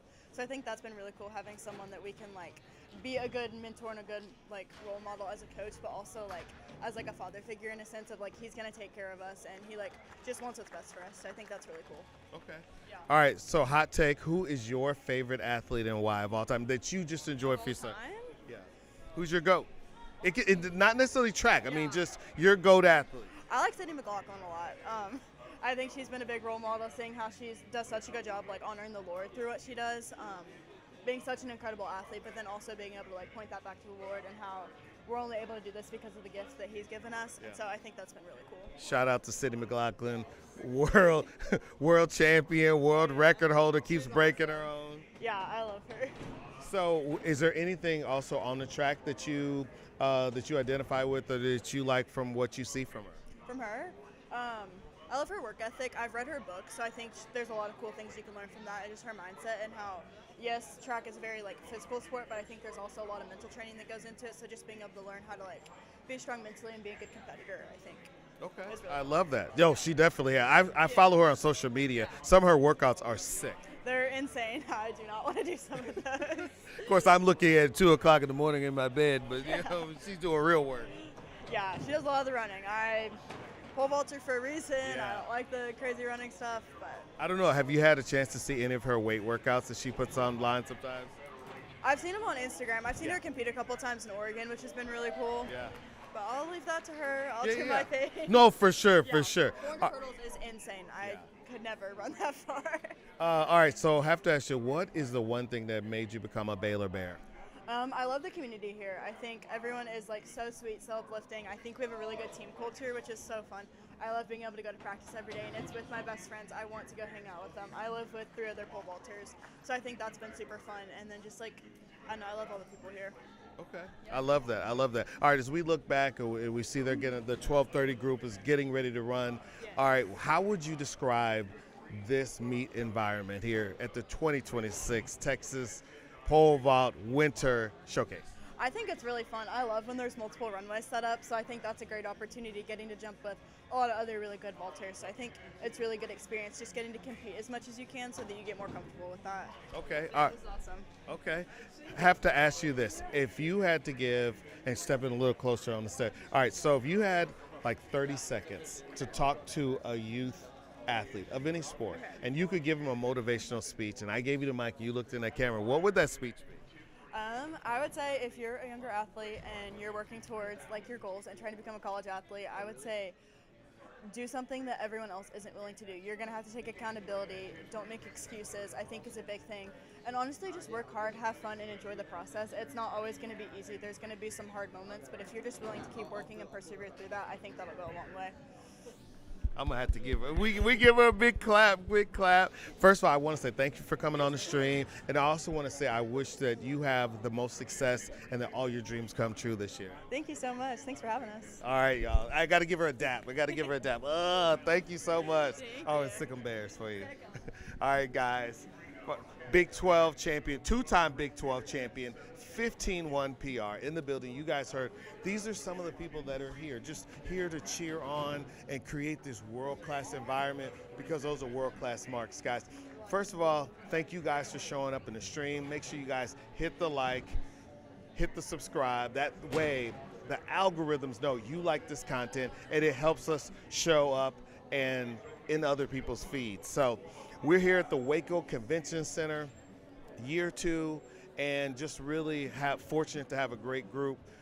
We always have to give a lot of shout out to Brian Bray and also to Tom Hill, who put this together. They're 2 organizations.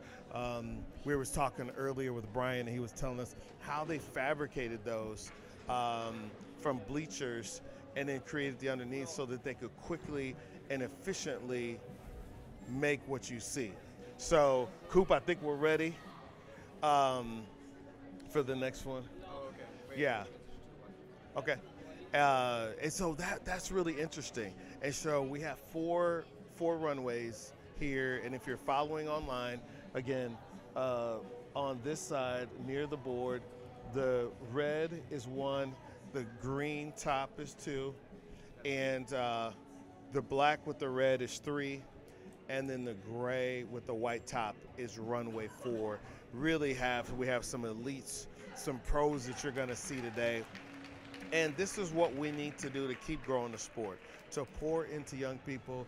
One of the things I love about the vaulting community is just it feels like a family.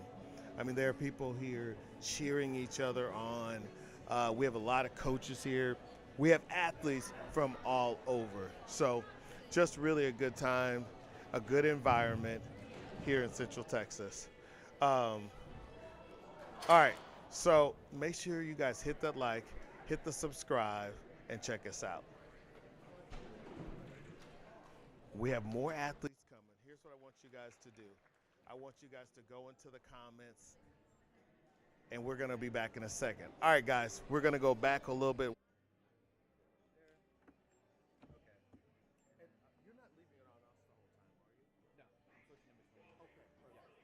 Yeah, switching between the shots. Yeah.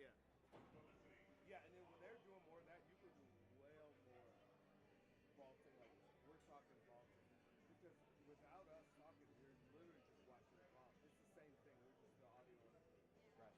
Okay. Perfect. I'm gonna go do that stuff for a little bit. I'll let them know that we're gonna take That a would be break. perfect.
see those doors right by the trailer? Yep.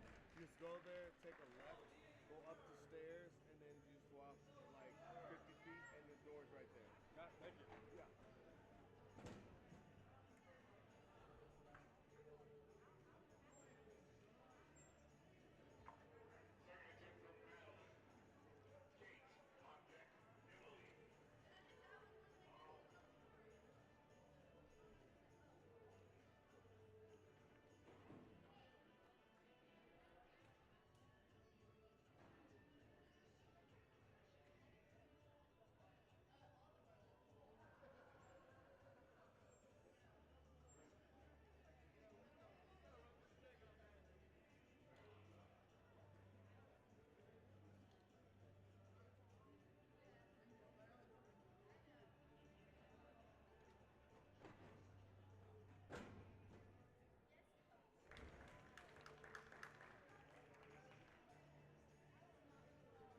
There you are. I was looking for you. You looking for me?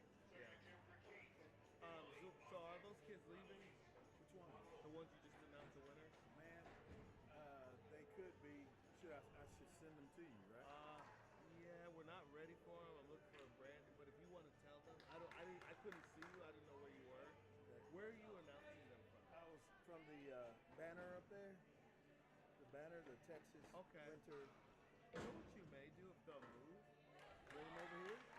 I think you should do your interview somewhere over in this side of the track so people can see you. Because like I couldn't see you. I was just thinking about them, not me. Yeah. In the pants so people can see you. And you can do it over there, over here. Just maybe like halfway, like somewhere over in here. Oh, okay. So not for the camera, but just for your visibility. Okay. You did a great job. It was a great interview. So you're doing great. Kids are having fun, you know. Yeah. I think we need to. How far away are you holding the mic from the ground? Probably. Okay, that's perfect. Yeah, I mean, I think that's not what I'm That's trying. perfect. I know I have to get it up to. Yeah, me. I I'm think just we trying may not to- want to pump up the volume when you do those interviews. Let me try to just get a little closer. No, you're doing a great job. I appreciate you. I was talking about, I think we might need to pump it up like 2 or 3. You can turn it up a little bit if you think it's a little quiet. I do. I think Yeah? we should. Okay. Yeah, but you're great. It's just, you know, and you're great to speak from here. So we have to pump it up. Thank you. So if you want to send them, we'll take them. I'll take them. I'm going to go find them. Okay. And I just want to be careful with our time with the Baylor folks and kind of get after them. Yeah. They probably won't be here forever. That sounds good.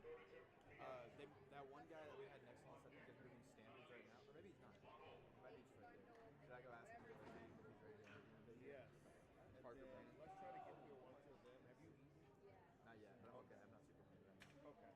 I was over here chowing down waiting for you.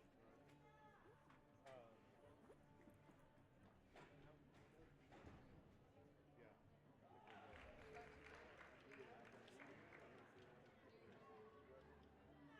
And then can we do a picture-in-picture? Because it looks like we're just on one. I think we're in picture-in-picture. This is just the cameras, but I think we're on the picture. Is the live stream not showing that? It just looked like it. I could be, hey. The question is, do we want to flip it? Let's flip it. So hold on, let's see what it looks like. I like looking at it on the phone so we see what people are saying. So this is what it looks like at home. I just wondered, do we want to see if we can see these jumps there? Yeah. And then right now, why don't we just do this? They're the only ones going, right? The red mat's going to. The red mat and the green mat. Yeah, why don't we make this one the primary for now? And then if we make it, hold on, before you do that, if we make it primary, is that the only thing we can show? Can we make this one the primary? Yeah, if we do. Yeah, we could do. I mean, they're warming up on that one. We could do the. Which one are they warming up on? The So blue let's pit. let's take that camera to this because he's the only competition, right? Are they done? Who's jumping it? Before you switch it, let's not switch it. So the red and the green mat on this side are jumping, and then they're warming up on the blue one. So let's just take the competition. So let's take that one on the main feed, and we don't. Yeah. that make sense? Yeah. Because then you can see the competition. Yeah. Can I move it just a little bit so you can see a little bit more of this one? Which way do we need to go? Just pan it this way. Rotate it to the right a little bit so you can see this right mat. Grace Sparks, you are a winner. All right, how's that? All right, Great. let's take it. All right.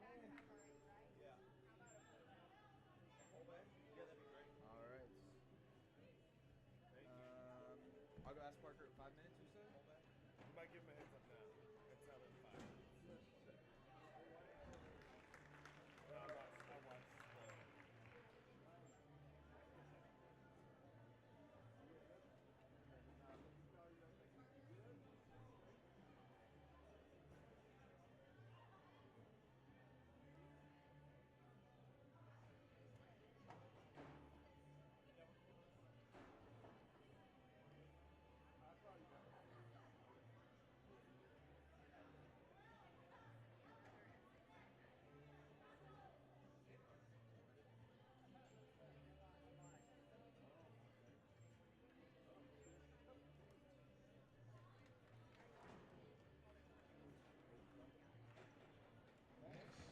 Listen to win. And Ace on Red Waco. Ace on Red Waco. And this time it's going to go to Gay Sparks. Gay Sparks.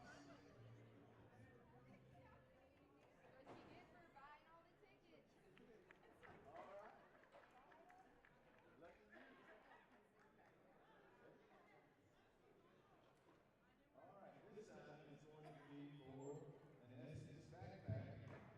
An Essex backpack. All right, so we're going to reach down into it. Just like we reach down deep. Okay, here we go. How about Carter Strange? Carter Strange. I've also just been like, I keep having this really. Custom pole bag from Track Barn goes to Grace Sparks. Grace Sparks.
Thanks. What's his name? Parker Brand. Oh, it looks like he's taking over the standards over there. Oh, okay. Sorry. No worries. Yeah. MJ Ryan.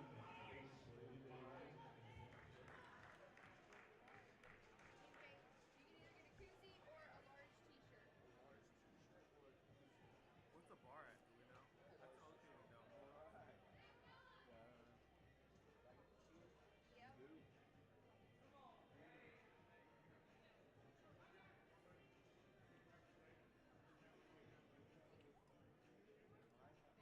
There you go. Red. Alright. Alright. How about a neat t-shirt for Titus Seals? Titus Seals.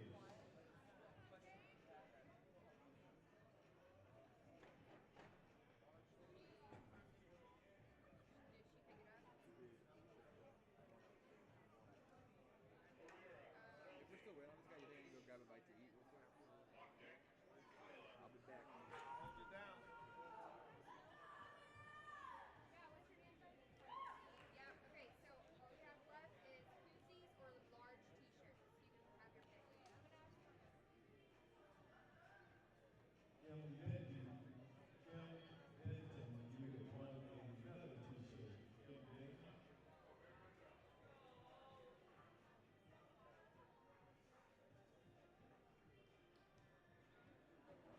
Micah Seals. Micah Seals. Your choice colors of a neat t-shirt.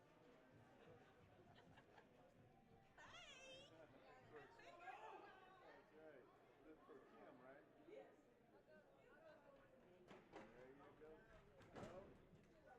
Or with the black. Micah Seals.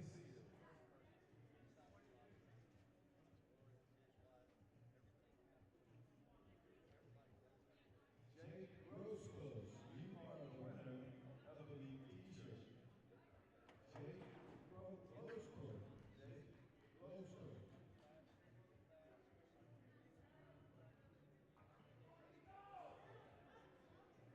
Is that Wheeler? Yes. Summer Wheeler is your lucky day. Summer Wheeler, you have another neat t-shirt. Yes. That's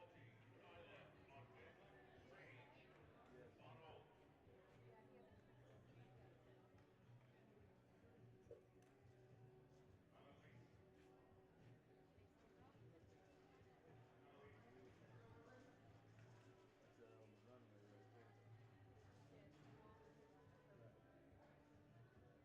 Annalise Gonzalez has won another neat t-shirt. Annalise Gonzalez.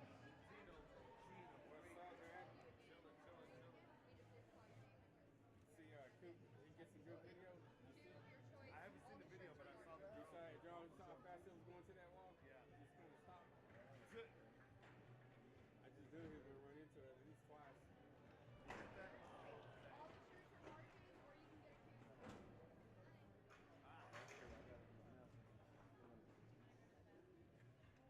Hello again. Hi. Your pick. They're larges. That's fine.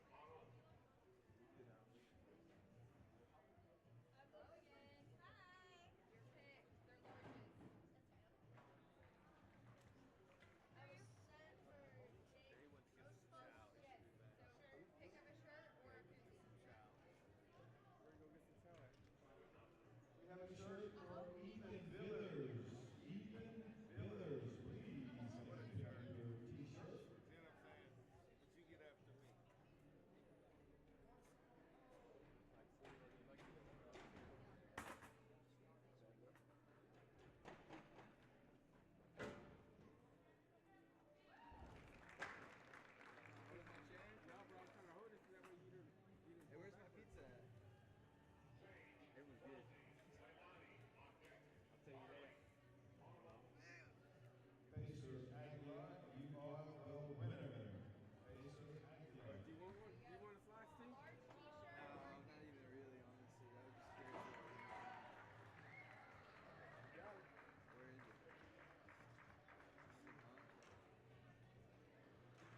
out.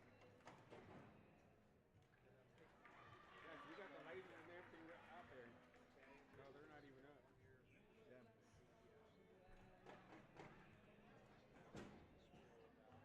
Ooh. Oh, this one's 11-3. Right here on this blue. Oh, yeah. Runway 2 is 11-3.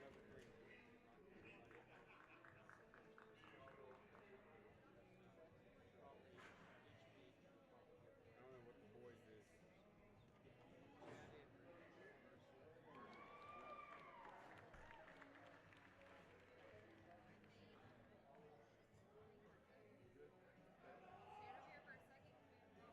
up, and then after about a few minutes, I'll just. Good job, Robbie. Good Yeah, job. thank you. All right, so maybe after you finish eating, we need to grab whatever the girl is next. If he's not going to come, let's not ask him again. Plus, which one?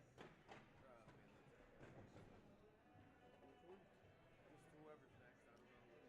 Next Got is Bill who? The one walking down? I have no idea which one. Oh no, the next one is a girl named Liliana Ift. I think she's over there with the standards. And the one after that is Lilian, what's her last name? Ift, IFFT. Liliana there. And then who else? Kada Mills. Tatum Mills? Yeah. Are they both over there? I'm not sure which one's which, honestly. Which one you want I think first? Liliana Ift is next, but I can go Liliana. Nah, I'm not at use first. She's right there. Get over here.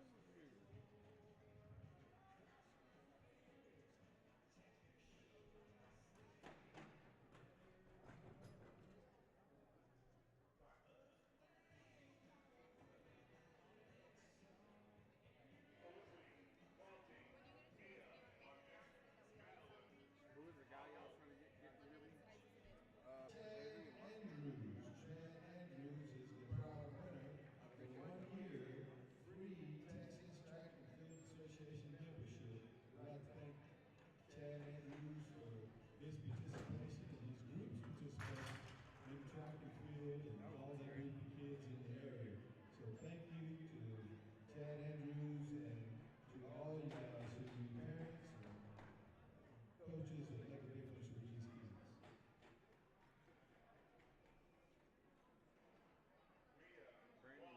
Jeff said he's got a girl jumping in this loop.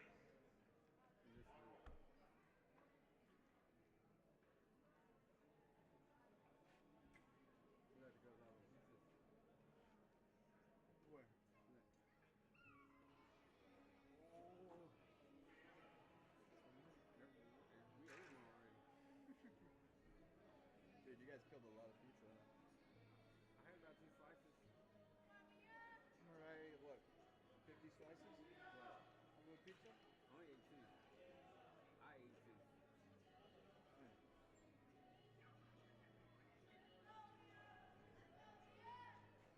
Oh, you guys are out of Dublin waters in there too. We need more there? Yeah. Go grab some. I asked Mariah, she said, don't ask me to get waters. And I asked her, and I asked her if she could go to get water, and she said, fine, my bag.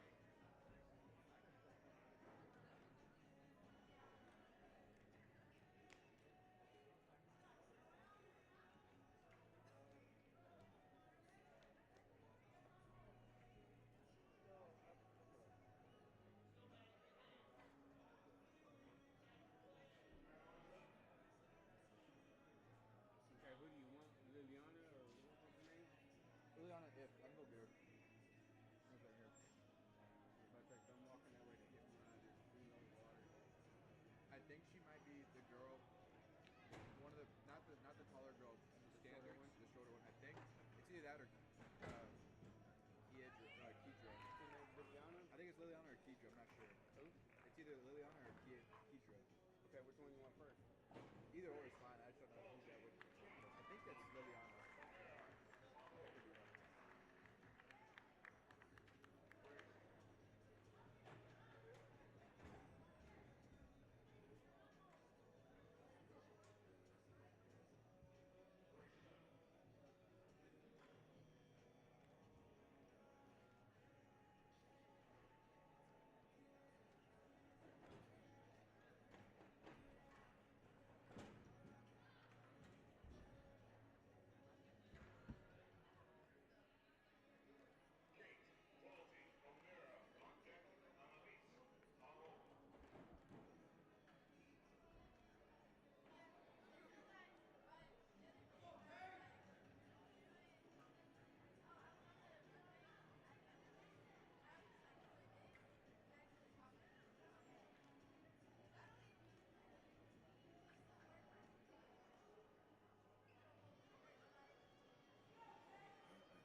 Liliana if, right? How are you doing? What does that say for the women? What is that, 11 what? I don't know. I didn't. Can you see that? Wait, which one? The one for the women? 11. Wait, which one? The one for the women? 11-3. 11-3, even? And what are the, I guess, I can go over there. I'll be right back. I'm just gonna, so we can talk. Got it, got it.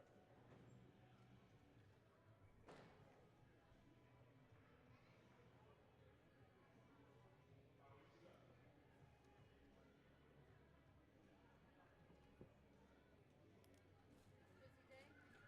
Not really. I just mostly sit here and I push the button every once in the summer in Brazos Park, and we had to like lift summer in Brazos Park, and we had to like lift all of these into a truck, after the meet, and that was brutal. Like in the summer too. Yeah. That was brutal. But yeah, It's no. gotta be scorching hot out. Oh yeah, it was so brutal. I don't know why we didn't wait till like nighttime to do it, but we were just like, let's just get it done. It's nice. It's nice though for the most part. It's like, okay, you're the tech guy, because like I like half the day I have to do it, and then the other half I could just sit here and be like, yeah, I'm working.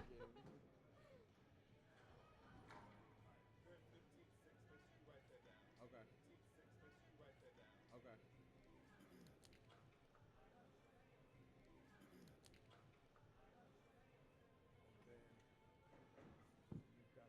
11-3 on the other one, right? Yes. Liliana if. All right, we're ready whenever you are. All right, we'll go. I'll if you'll just listen, I'll invite you in. Sound good? All right, I'm gonna jump out there, and then you tell me if we're good, and if you need to move it, you. And then if you want to stand on the stage, and you have to stay in it, because if you drift out, you'll go out of screen. You ready? All right, everybody. Welcome back to the 2025 Texas Winter Pole Vault Showcase. We have some great competition. We have the women's bar at 13-3, and which is on runway 1, and then on runway 2. I don't know, he's talking to me while I'm on it. I have no idea what Cooper's saying. 15-6, he's going crazy on the outside. 15-6 for the men on runway 2. All right, guys, a really special competition, but we have an even better special guest coming up. First of all, come on, welcome to the show, welcome to the show, welcome to the show. All right, Liliana, introduce yourself. Where are you from? I am from Bloomington, Illinois. I vaulted at the Flying Dragons Pole Vault Club. Shout out to Mike Cockerham. He was my coach there. But yeah, that's where I'm from. Okay, so a senior. Yes. And then what brought you to Baylor? Tell me the thing that got you here. The thing that got me here is Coach Richards. He has such a heart, and he's so caring about all the vaulters there, and it just really just it's a family there. We're just a family, so it's really nice. Okay. All right. Keep hearing the thematic family, Yes. father figure. Yes, for sure. I mean, he cares so deeply, and he just wants us to have fun first and foremost. I mean, he's a great coach. He can coach people individually. He doesn't stick to one thing that everybody has to do. He molds us, and I think that I'm very grateful for that. Yeah. And you said Indiana, right?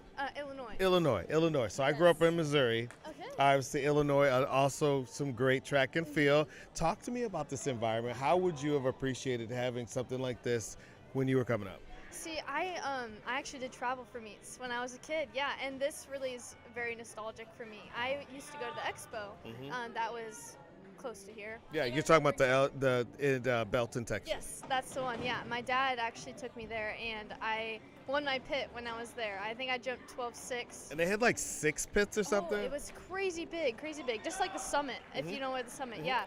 Come on now. Oh yeah, you know. But no, it's very nostalgic for me, and it makes me grateful for how I grew up. My parents being so supportive of me, and just the environment I grew up in. The Dragons. I mean, all my coaches.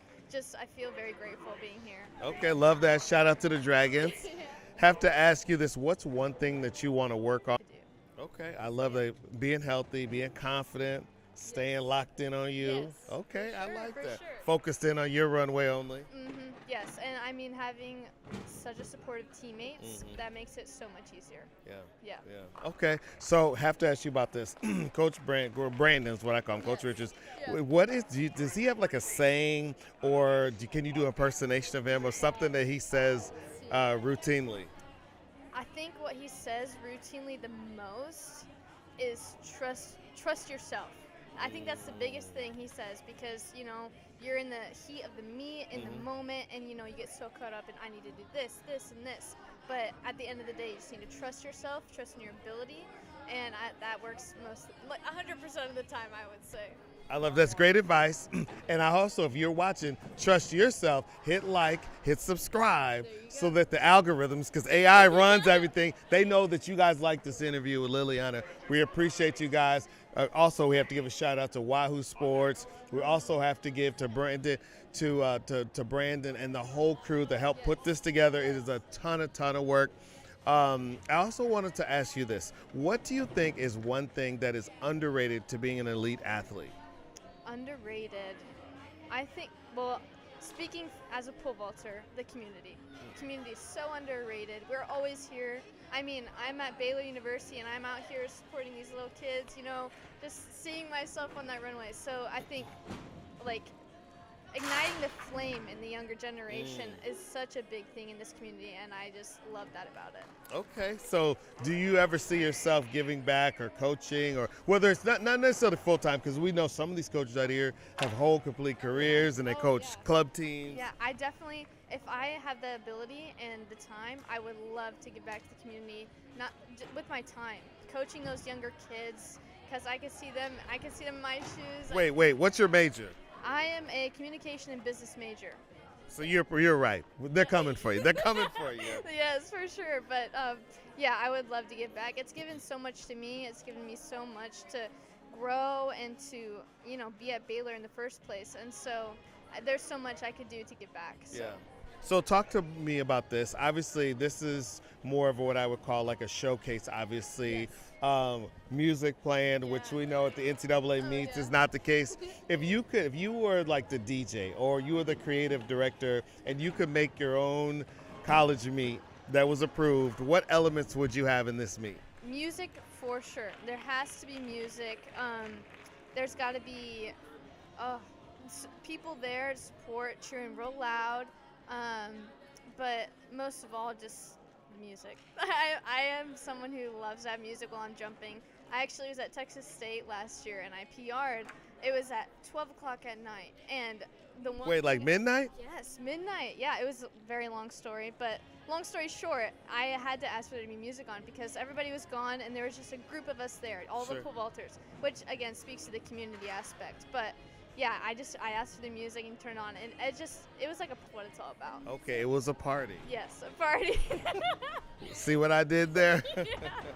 All right, so, okay, if you had this meet and you could do a walk-up song, like baseball, softball, they have a walk-up song. Yeah. What would your walk-up song be? I love music, but if I had to pick one, probably Stronger by Kanye. Okay, yeah. First of all, this is like the old Kanye. Oh yeah, old Kanye, yes. Okay, all right, I like that, I like that. All right, so what do you think the experience is for them? I mean, coaching clinic yesterday for the younger vaulters, a lot of more experienced vaulters coming out. You guys sharing like a lot of techniques. How helpful was that for you, and how helpful do you think it was for them yesterday? For me, it was so helpful for me. I was at the summit, especially because I went a couple times. I was more starstruck because I followed. Wait, you starstruck? Yes. I mean, there's Katie, Sandy, all these big names. All the big time. Yes, for sure. I mean, Mondo too. Even when he wasn't even as big as he is now. Shout out to Mondo as well. Yes, for sure. And so I was starstruck, but it's like I held on to every word they said, and I wrote it down. I memorized it, and it was so meaningful to me as a younger vaulter. So I hope I was able to, have that same effect for these vaulters, even though I'm not Katie or Mondo, but you're you though. Yes, but I'm me, and I feel like I tried to implement that and say things that could help them in the long run. Okay, so you feel like that was helpful to you, and you think it was helpful to them yesterday? Yes, for sure. I mean, it builds so much in you, and you just feel like that was so special, and so you take that on with you for sure. All right, we have to talk about the runways. They're made, okay, this is a work, Jeff is like a genius, right? He's like MacGyver. I don't know if you know that show, but he's like a guy that could probably take like, what do you call those knives that have like a whole bunch of things? I don't know what it's called, but I know exactly what you're talking about. Yeah. All right, so we have bleachers right? And then they built the girding underneath and then have the rubber top. How creative is that? Because one, track is a super expensive sport. How creative do you think it is? That's so creative, and I've heard that they're much lighter as well, easier to carry. Yeah. All right, we got it. We love it. Again, you guys, if you're watching us, like, subscribe, let us know that you like it, and come to the comments. She's answering questions at least while she's here, right? Yes, I am. All right, so we have to have a GOAT conversation. Okay. Right, the GOAT, the greatest of all time. You guys know what it is. Created by LL Cool J. That term was created by the rapper, old school LL Cool J from the Bronx. All right, who is your GOAT? All athletes for you. Ooh, all athletes? I gotta say Mondo.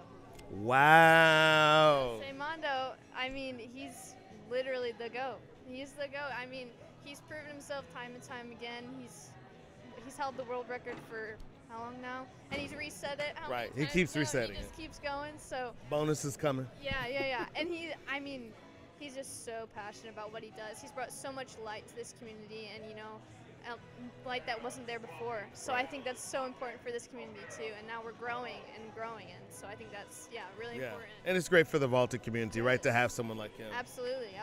And I mean, Katie's been doing a good job too, putting all her stuff out there, different training videos. Sure. Love watching those. But Mondo, I have to say. Okay, I like that. Have to ask you about this. What is one thing? This can be track, it can be pop culture, it can be social media, it can be fashion. Okay. What is one thing that you're happy to leave in 2025? 2020. That's a hard question. That's why you come on the live stream. 2025, maybe the fashion trend of low rise. Low rise. Maybe the low rise jeans. I think that's something. Yeah. You're not feeling it. Yeah, no. Maybe not Okay. as much as other people. Okay. No hate to everyone else though. If you like it, you like it. The hate's here. The hate's here. All right, so 2026, tell me a track or a vaulting trend that maybe is up and coming and you think is going to do pretty well in 2026. I just recently got exposed to different colored chalks.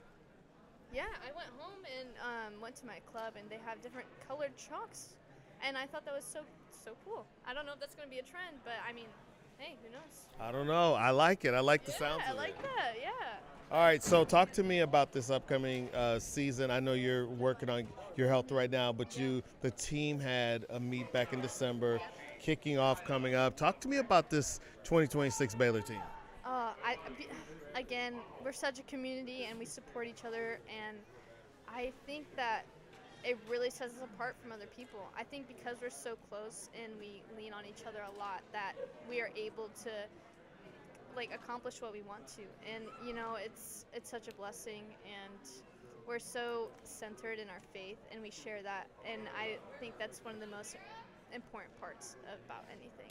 Man, so I love that. I love it so much. There's like a thematic. You guys, it seems like this is something that I'm hearing from a lot of people that came on the stream before you. Yeah, and we actually have weekly Bible studies we do together, and we share a lot of things that are really important to us, not just within sports, within pole vaulting, in our life. Mm-hmm. And we share those close moments together, and we value each other's opinions, and I could go on and on about this community that I have, but you love this team. I love this team. Yep. And you're a season. Yes. You're a senior. Yes, I am. It's senior season. Yes, senior season. I'm very sad. I mean, I thank them for so much of what has happened within these past 4 years, but I'm gonna miss them a lot. But you have a season, so yes, you still got to one more left. So one more left, and I'm super excited, and I have to thank them for so much. So. Okay, excuse me. Talking about being thankful. Yes. All right, who is someone on this team that you're thankful for? Who's the funniest person that gives you guys the most entertainment in the track or pole vault group chat? Parker Brandon. Parker's got to come on, man. Parker's got to come on because his name keeps coming up. Oh my gosh, he's a hoot. He is purely himself. He doesn't care what anybody has to say. He's himself, and he brings so much light into our group. If we're feeling down, if we just look at him, we could just start laughing. Well, he has to come on. Yeah, I think he has like one of those backpack slings. So anybody that wears this, because I love those, I have one. I'm like, he's a problem. And I mean that in a good way, y'all. But he's a problem. He's so forgetful. So he bought that so he wouldn't forget things. Wow, she's telling on it. She's telling him. But then you have to worry about him forgetting the satchel. I love it. I love it. All right, so as we wrap up here, if you had 30 seconds and you could give a motivational talk and it's directed towards one person, you want to look in the camera, like give us like square, like we're going to center you up. I'm going to give you the mic. Like give your motivational speak to anyone like they want to accomplish something. It could be pole vaulting. It could be whatever's in front of them. Okay, here we go. First and foremost, I think you have to center yourself in your faith. And I think you need to not only rely on yourself, but also rely on God to get you there because you can't do it alone. And once you realize that, you're unstoppable. There's nothing that you can't do. And I'm very grateful for my community, so you need to lean into them as well and, spread the light. And yeah, that's all I got to say. I love that. You're unstoppable. Spread the light. Lillian, thanks for coming on. I got to give her a little dap. Oh, thank you so much. You're the best. Hang in here with me for a second. Good luck the rest of the way. I wanted to tell you that in your health, in your journey, and also pouring into other people, like you said that you want to do. Absolutely, absolutely. Thank you so much. I'm so glad I got to come on here and talk. I love it. Let's go. We got to do a Sick 'em Bears. Hey, Sick 'em Bears. All right, you guys. All right, let's take. Can we still? Can we get a quick pick?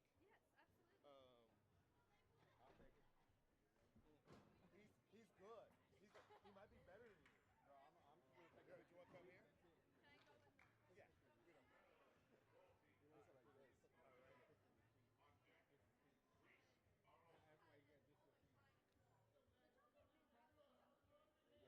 That's perfect. You did good.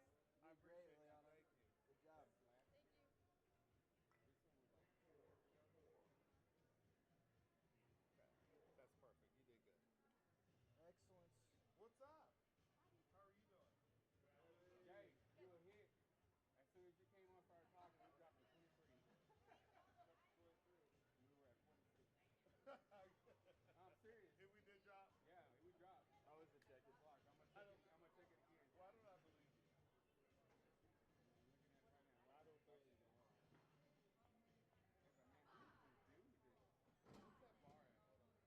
That's what, Jay, I was trying to tell you it's 11.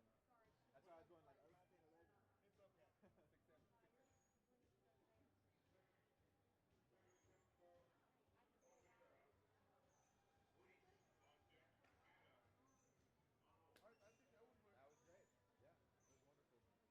That was great. Yeah, it was wonderful. I have my. I'm like Tina. I'm like this. This is how Tina used to use me. So it was like right now. B-boy stand. That was never like that. That was always. No, don't do it. Don't do it. This is like this. Catch these hands. I'm being my all whitey for my orange jumpsuit. Yeah, I was a wrecking ball when I was younger. Oh, yeah? Yeah. I'm going to go investigate. I've been clean though, bro. I've been clean. Hey, do we want I've been safe since 2000. Have you really been, Tina? You still got that little breathalyzer thing on your cooler, though, right? Here, so there you go. I can't say I've been completely out of trouble since 2004. Well, I just ain't got caught again since 2004.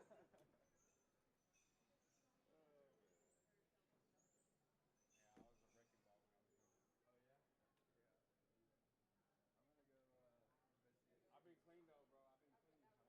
What is that one saying? What thing? There's two versions of me. It's either Peter or Paul.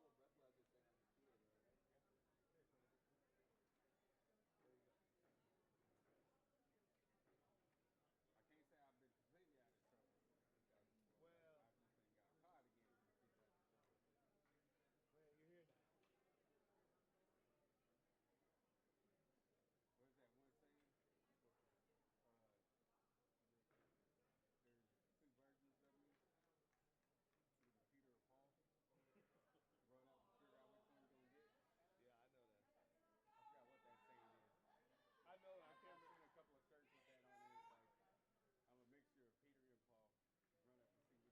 seen a couple of shirts with that on it. It's like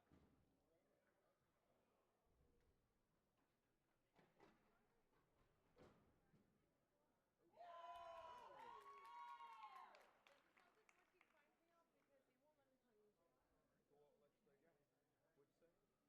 Take your phone. Are you talking about that one? To the thing and then connect it. And once it gets to this place, you walk off. See, I'm on Starling now. I got 4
All right, everyone, welcome back to the 2026 Texas Pole Vault Winter Showcase here at the Waco Convention Center. First of all, thank you guys for showing up, showing out. We have a great competition. The bar, I think my eyes are not that great. It was at, I said 13 before, but it's like actually, it was at 11.6, Coop. It was at 11.6. I can't read it. Can anybody read what the bar is at? Over, it's what? I'm told it's 12.3. All right, guys, really shout out also to Wahoo Sports and Entertainment and also to Brandon Burr. So, all right, here's the thing, guys. We have a very special guest. We have another legend in the building. All right, come on. First of all, welcome to the stream. Thank you. Thank you for having me. All right, so step in. We're going to have you on that little X right there. All right, first of all, introduce yourself and also where you're from, which is a really exciting place. Yes. My name is Kedra Mills, and I'm from Stephenville, Texas. All right, shout out to Stephenville. Yes. Go Stephenville, Jackets, Honeybees. All right, so I have to ask you about this. Obviously, you came up through the scene, probably went to, and you could talk about this, some events like this. What does it mean for you as a college student to come back and be back in this environment? Oh my gosh, yes, it's like a full circle moment. I remember going to all these indoor meets, and my club coach is actually here, so it's been so cool to get to see and talk with all the vaulters. And my brother is actually vaulting, or just vaulted, so it's really just like a bittersweet and full circle moment. All right, we have to shout out your coach and your brother. Who are they? Yes, Kyler Mills, he just jumped, and then my club coach is Troy Hunt from Waco. All right, shout out to them. Yes. All right, so you saw the other night, last night, the clinic that was held, yes, right, by your coach. How important is that for youth athletes to get that insights and like you guys were sharing and talking? Yes, I think it's really important just to be able to, first of all, I remember when I was their age, I looked up to all the college vaulters. So to just be able to be there as the college vaulter and just be able to give that advice and like technique and everything was just really bittersweet again. And my brother was also there, so I know he enjoyed that and just. And he pointed that out. I was like, you was Baylor. He was like, no. And then he explained. He was like, your sister. I'm like, bro, you are with Baylor. Come on. Yes. He doesn't exactly want to go to Baylor, but there's time. This time, yeah. But he definitely looks up to Coach Richards and all the vaulters here as well. Yeah, it seems like you guys have a really big family because like you guys are on your own time. Like a lot of people, like you guys could be doing anything, but you're out here today. Yes. I love being around the environment. You probably know yourself, like the pole vault environment is very uplifting, right, and everyone's cheering for each other. So it's just really exciting to be in this environment and just be surrounded by that. Yeah, and then speaking of the environment, talk about this, and I know you've been to a lot of these, but in this meet and these kind of meets, you can have music. We're probably, 15 feet, parents and spectators from the edge of the turf. What is this like for you to compete in? It's very, again, like uplifting, and even being on the runway and just talking to people you don't know, just like meeting them for their first time and getting to talk to them, their story, and just getting to know them. And everyone is rooting for you, If you have a bad jump, it's like, okay, you get up the pit, and it's like you got the next one. And so just being able to talk to the people that you just meet and just encourage them is just, that's very helpful. Well, then speaking of what you do, we talk about this, right? Or a distance runner, you have to kind of be on the edge of sanity, right? Yes, you got to be to overcome. Yeah. Overcome is a big thing, and just the track world in general. Right, because it's so to a youth athlete, right? Because one thing is it's more failure, even. Always moving on to the next. What's next? Next, just being able to clear your head. Once you get onto that runway, don't focus on that one failure that just happened, but move on to the next, and really just not overthinking like the little tiny details. Like, of course, you have to think about everything, but it's just like just clear your head and jump. It's just too much to overthink everything. Yeah. Okay, so let's talk about this. Baylor, of course, you guys opened up, the team had a December meet, yes, and then of course coming up really soon, you guys are going to be opening up. What is one thing that you're working on? A favorite saying from Coach. He has a lot. I'm trying to think of one because I don't know. There's one thing that he likes to do, and he's like, okay, I'm going to be mean coach. And we're like, okay. Like, we all kind of look at each other, we're like, You're not mean. What goes through your mind when you hear that? It's him trying to like be like, okay, I'm gonna be serious, but he thinks it's like him trying to like, you know, be mean. It's like not mean. He's you know, he's very cheerful and very uplifting to all of his athletes. So when he says, let's sit down and I'm gonna be mean, coach, we're like, okay, he's just wanting to get a serious talk out of us. I love that. And be real. I want to see the mean. I haven't seen that before. He's not a mean person. He's like the best dad. Oh yeah, he is the best dad, and he is like a second dad to all of us. And I think every one of us would say that. Yeah. So if you had to describe this Baylor team, 2025, 2026 team, how would you describe it? Faithful. All of us have become really close in our faith, and we have a weekly Bible study that we're all in. And So does Parker lead this Bible study? I actually do. Really? Shout out to you. Yes. Well, no shout out, just God. Yeah. But yeah, it's been very nice to be able to all come together. We just started it this fall, so I hope we continue it, and that like future vaulters that come in will continue it. It's been very uplifting for everyone, and just to be able to hear everyone's stories and just keep encouraging each other, because we all go through the same things, and you don't ever know it until you talk about it. And so it's been very faithful, a very faithful group. So it sounds like a really close group as well. For sure, yes, 100%. So if you had one teammate, if another teammate or another team, if you had to say who was one teammate they wouldn't want to compete against in the pole vault group, who would it be? One teammate here or one teammate in a different? At Baylor, and if that another team wouldn't want to compete against, and you can include yourself now. I would say Molly Haywood.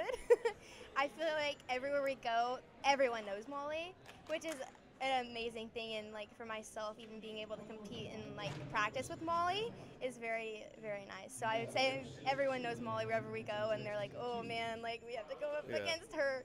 So yeah, I would say Molly. Okay, so we're here at the 2026 Winter Vault. Have to ask you this, if you had one thing that you think youth athletes need to work on to be elite like you are, what would that one thing be?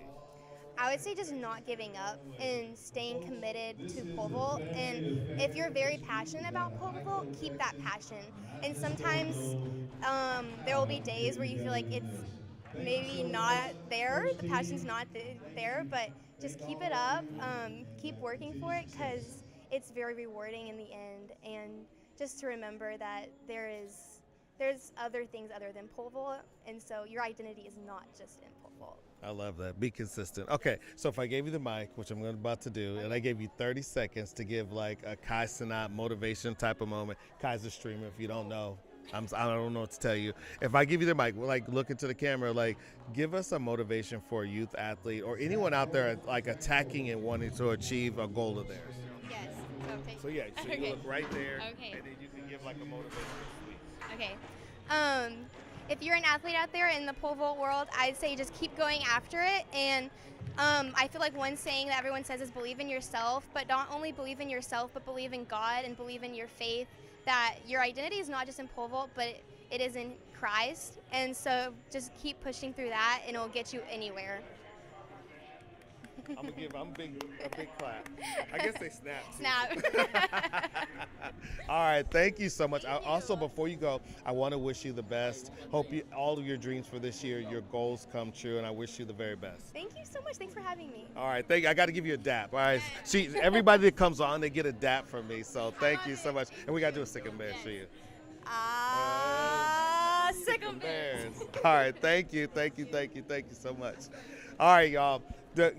The 2026 Texas Pole Vault Winter Showcase is underway. I don't know. Hey, guys, what's the bar at? The bar is at, I can't read it. What is it at? 12-3 on runway 1. That's going right now. Runway 2, I make that.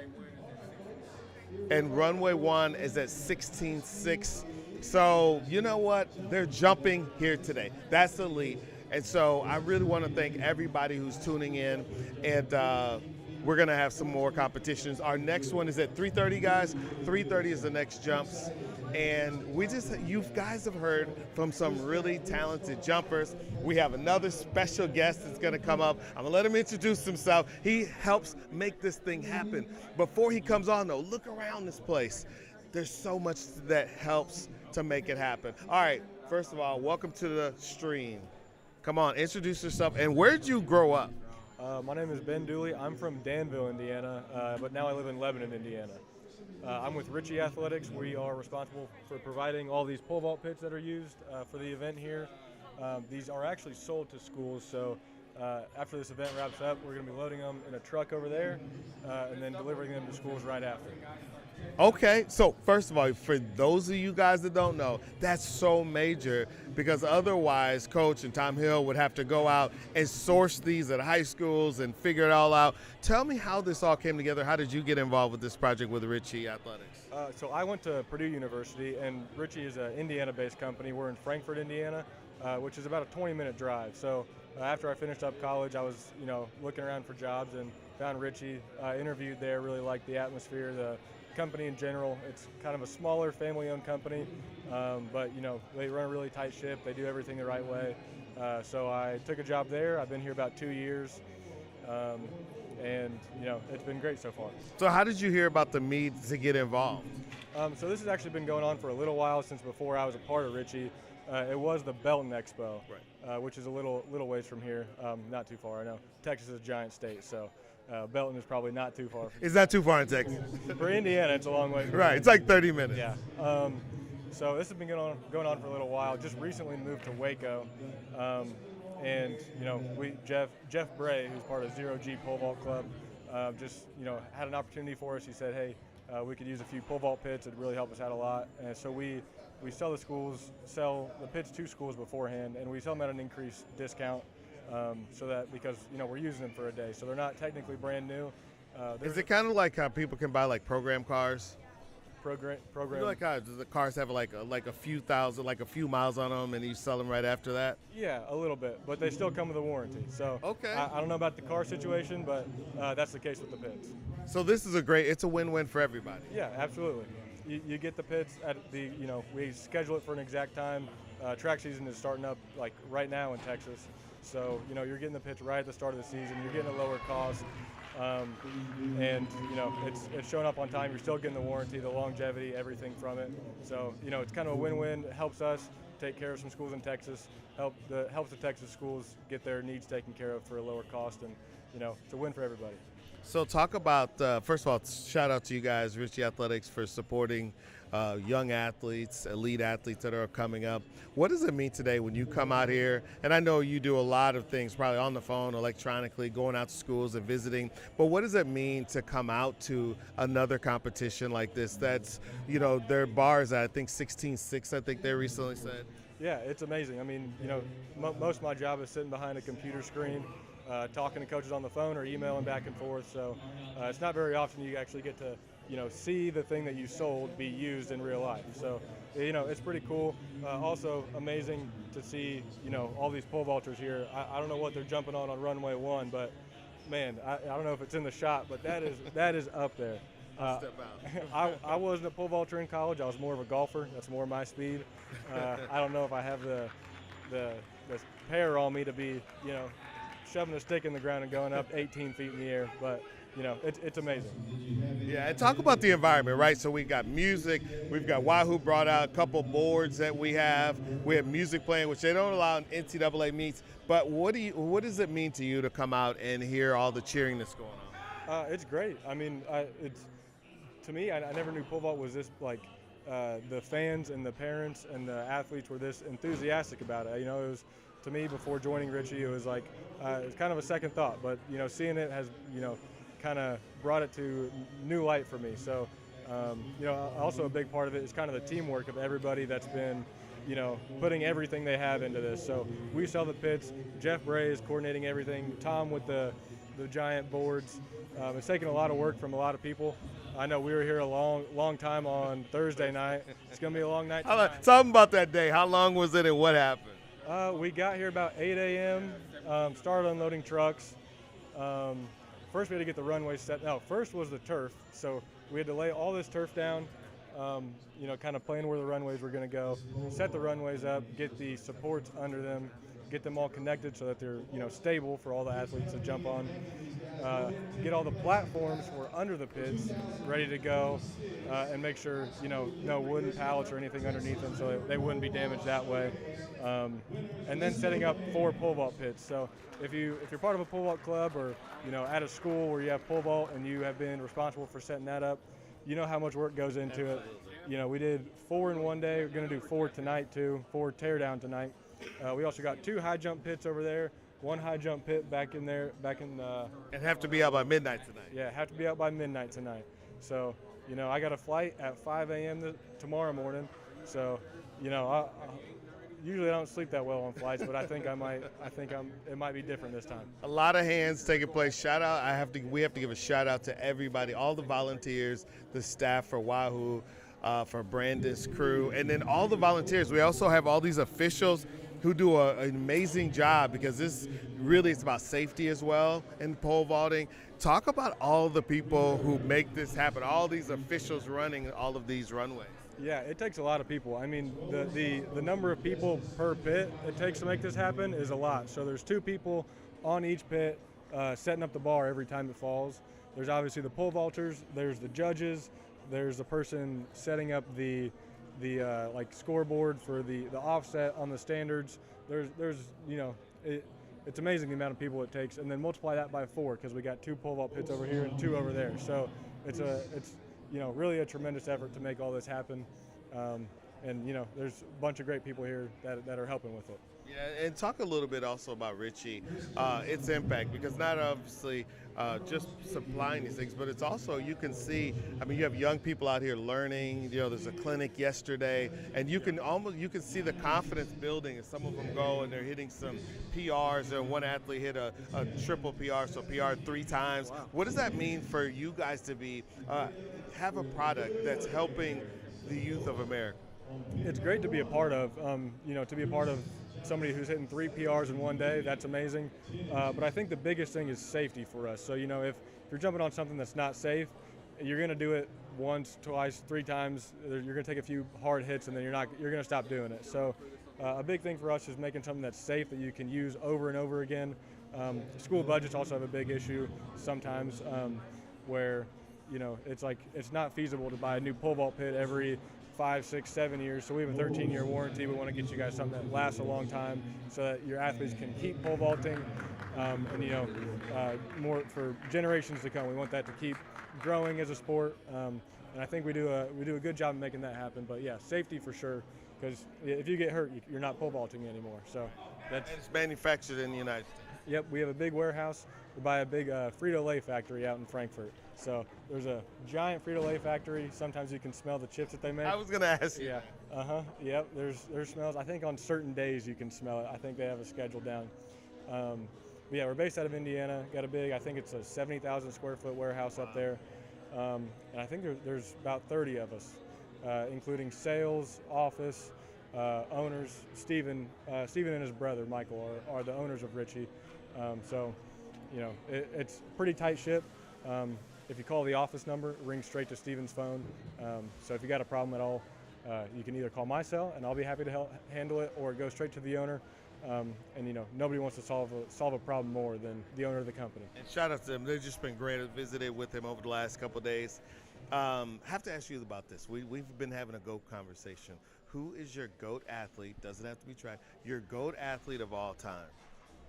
I want to say Tiger Woods, because I'm a golfer.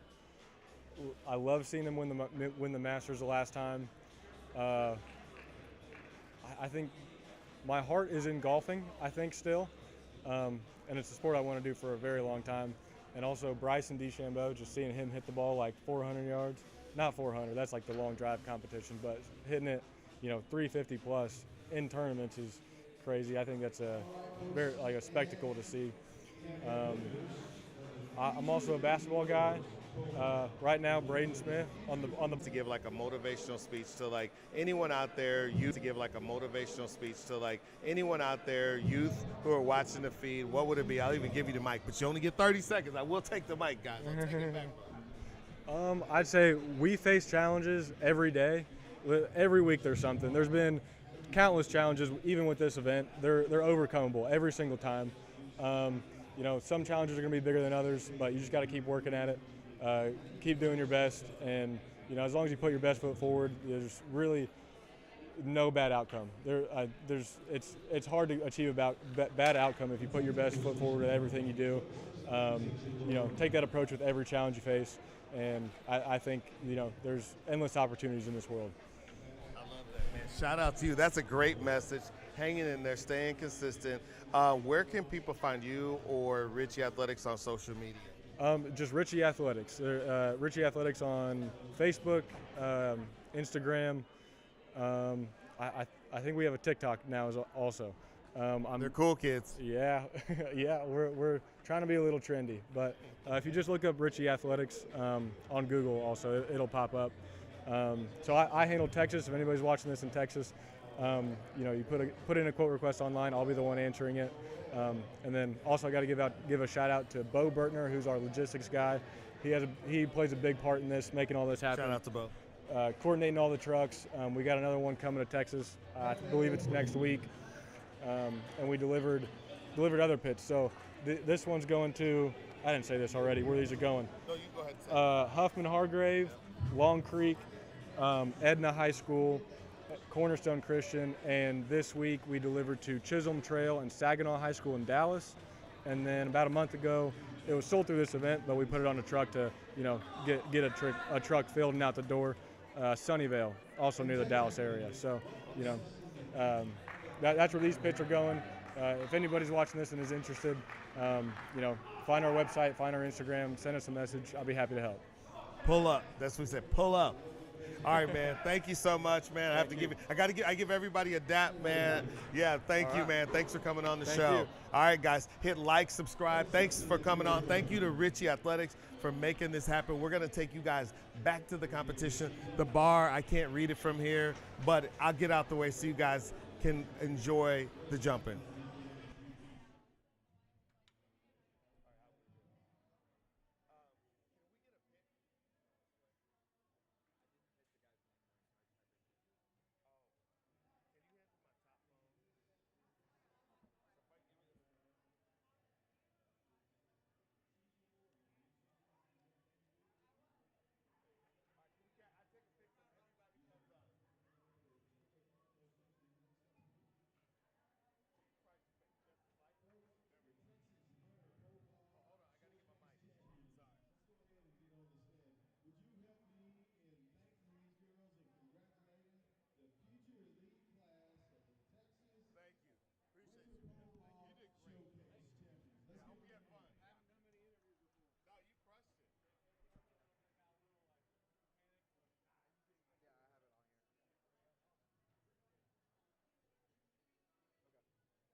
Okay, check the website. See what it looks like. Okay.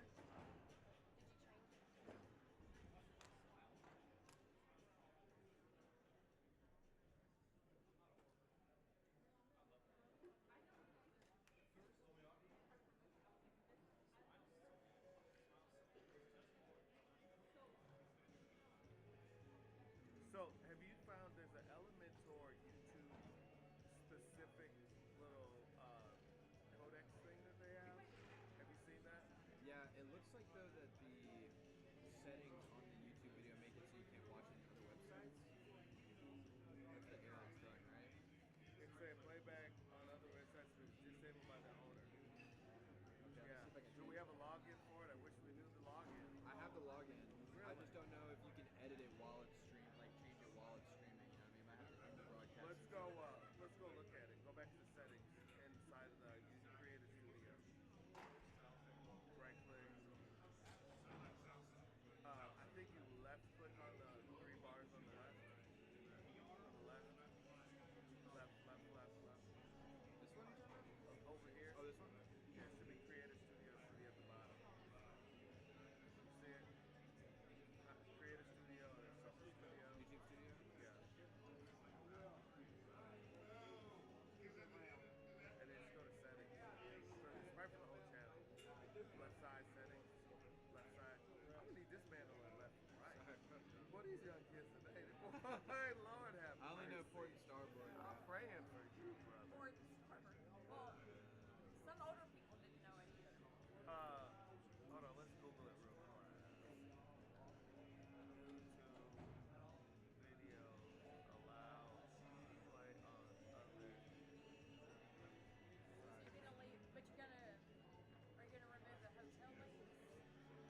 I did. You must enable allow embedding in YouTube Studios under content, details, show more, distribution options. So under content, Oh, okay. I see. details, show more. Tell me when you got show more. Content details? Yep. Show more distribution options. I don't see details.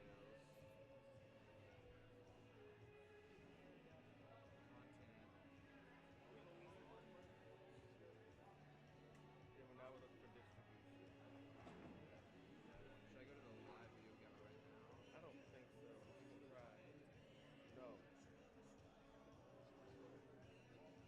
Embedding? Yeah.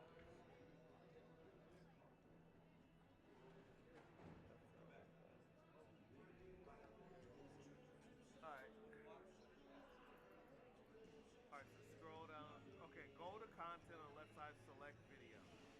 Okay. Are you there? We don't have any videos because it's a live video. So it's under live, I think. Because it's not a video.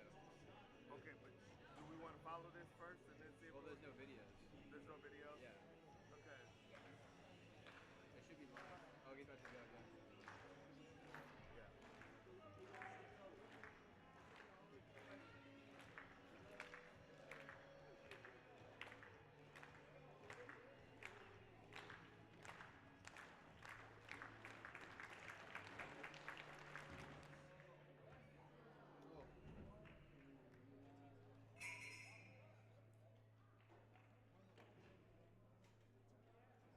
Okay, so click on live video.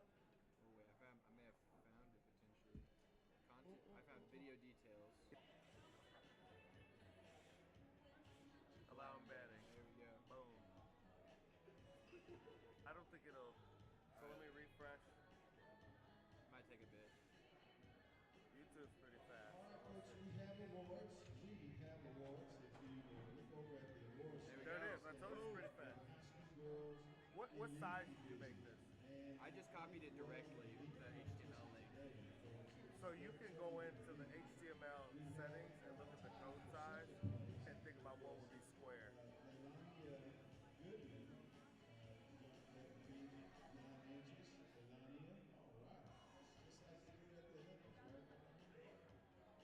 I think it needs more height. More height? What's the width? Like 315, you want to make it 560? It's 560 by 560? Yeah. Tight competition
See ya. Great.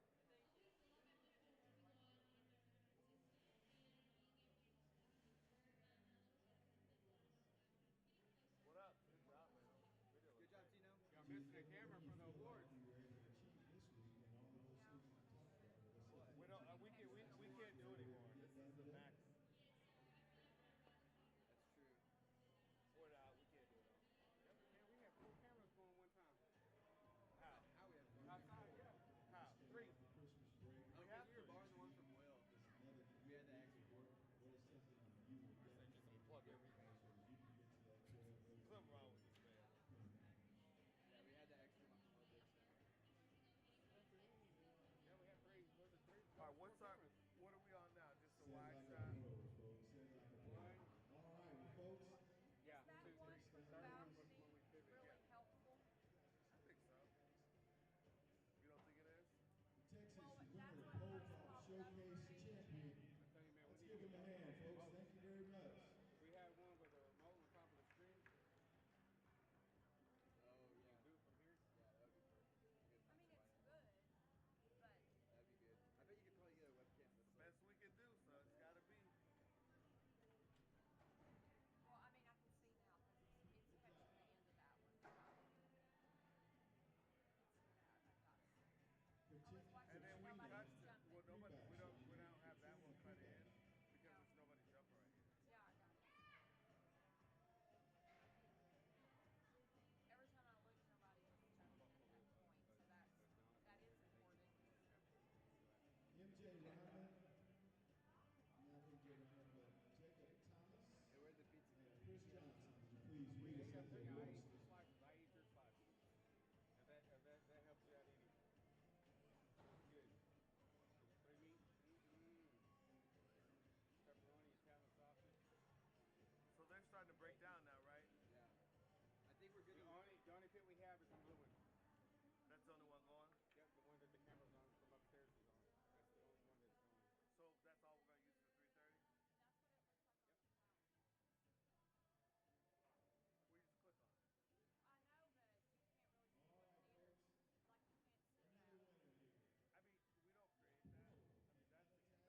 is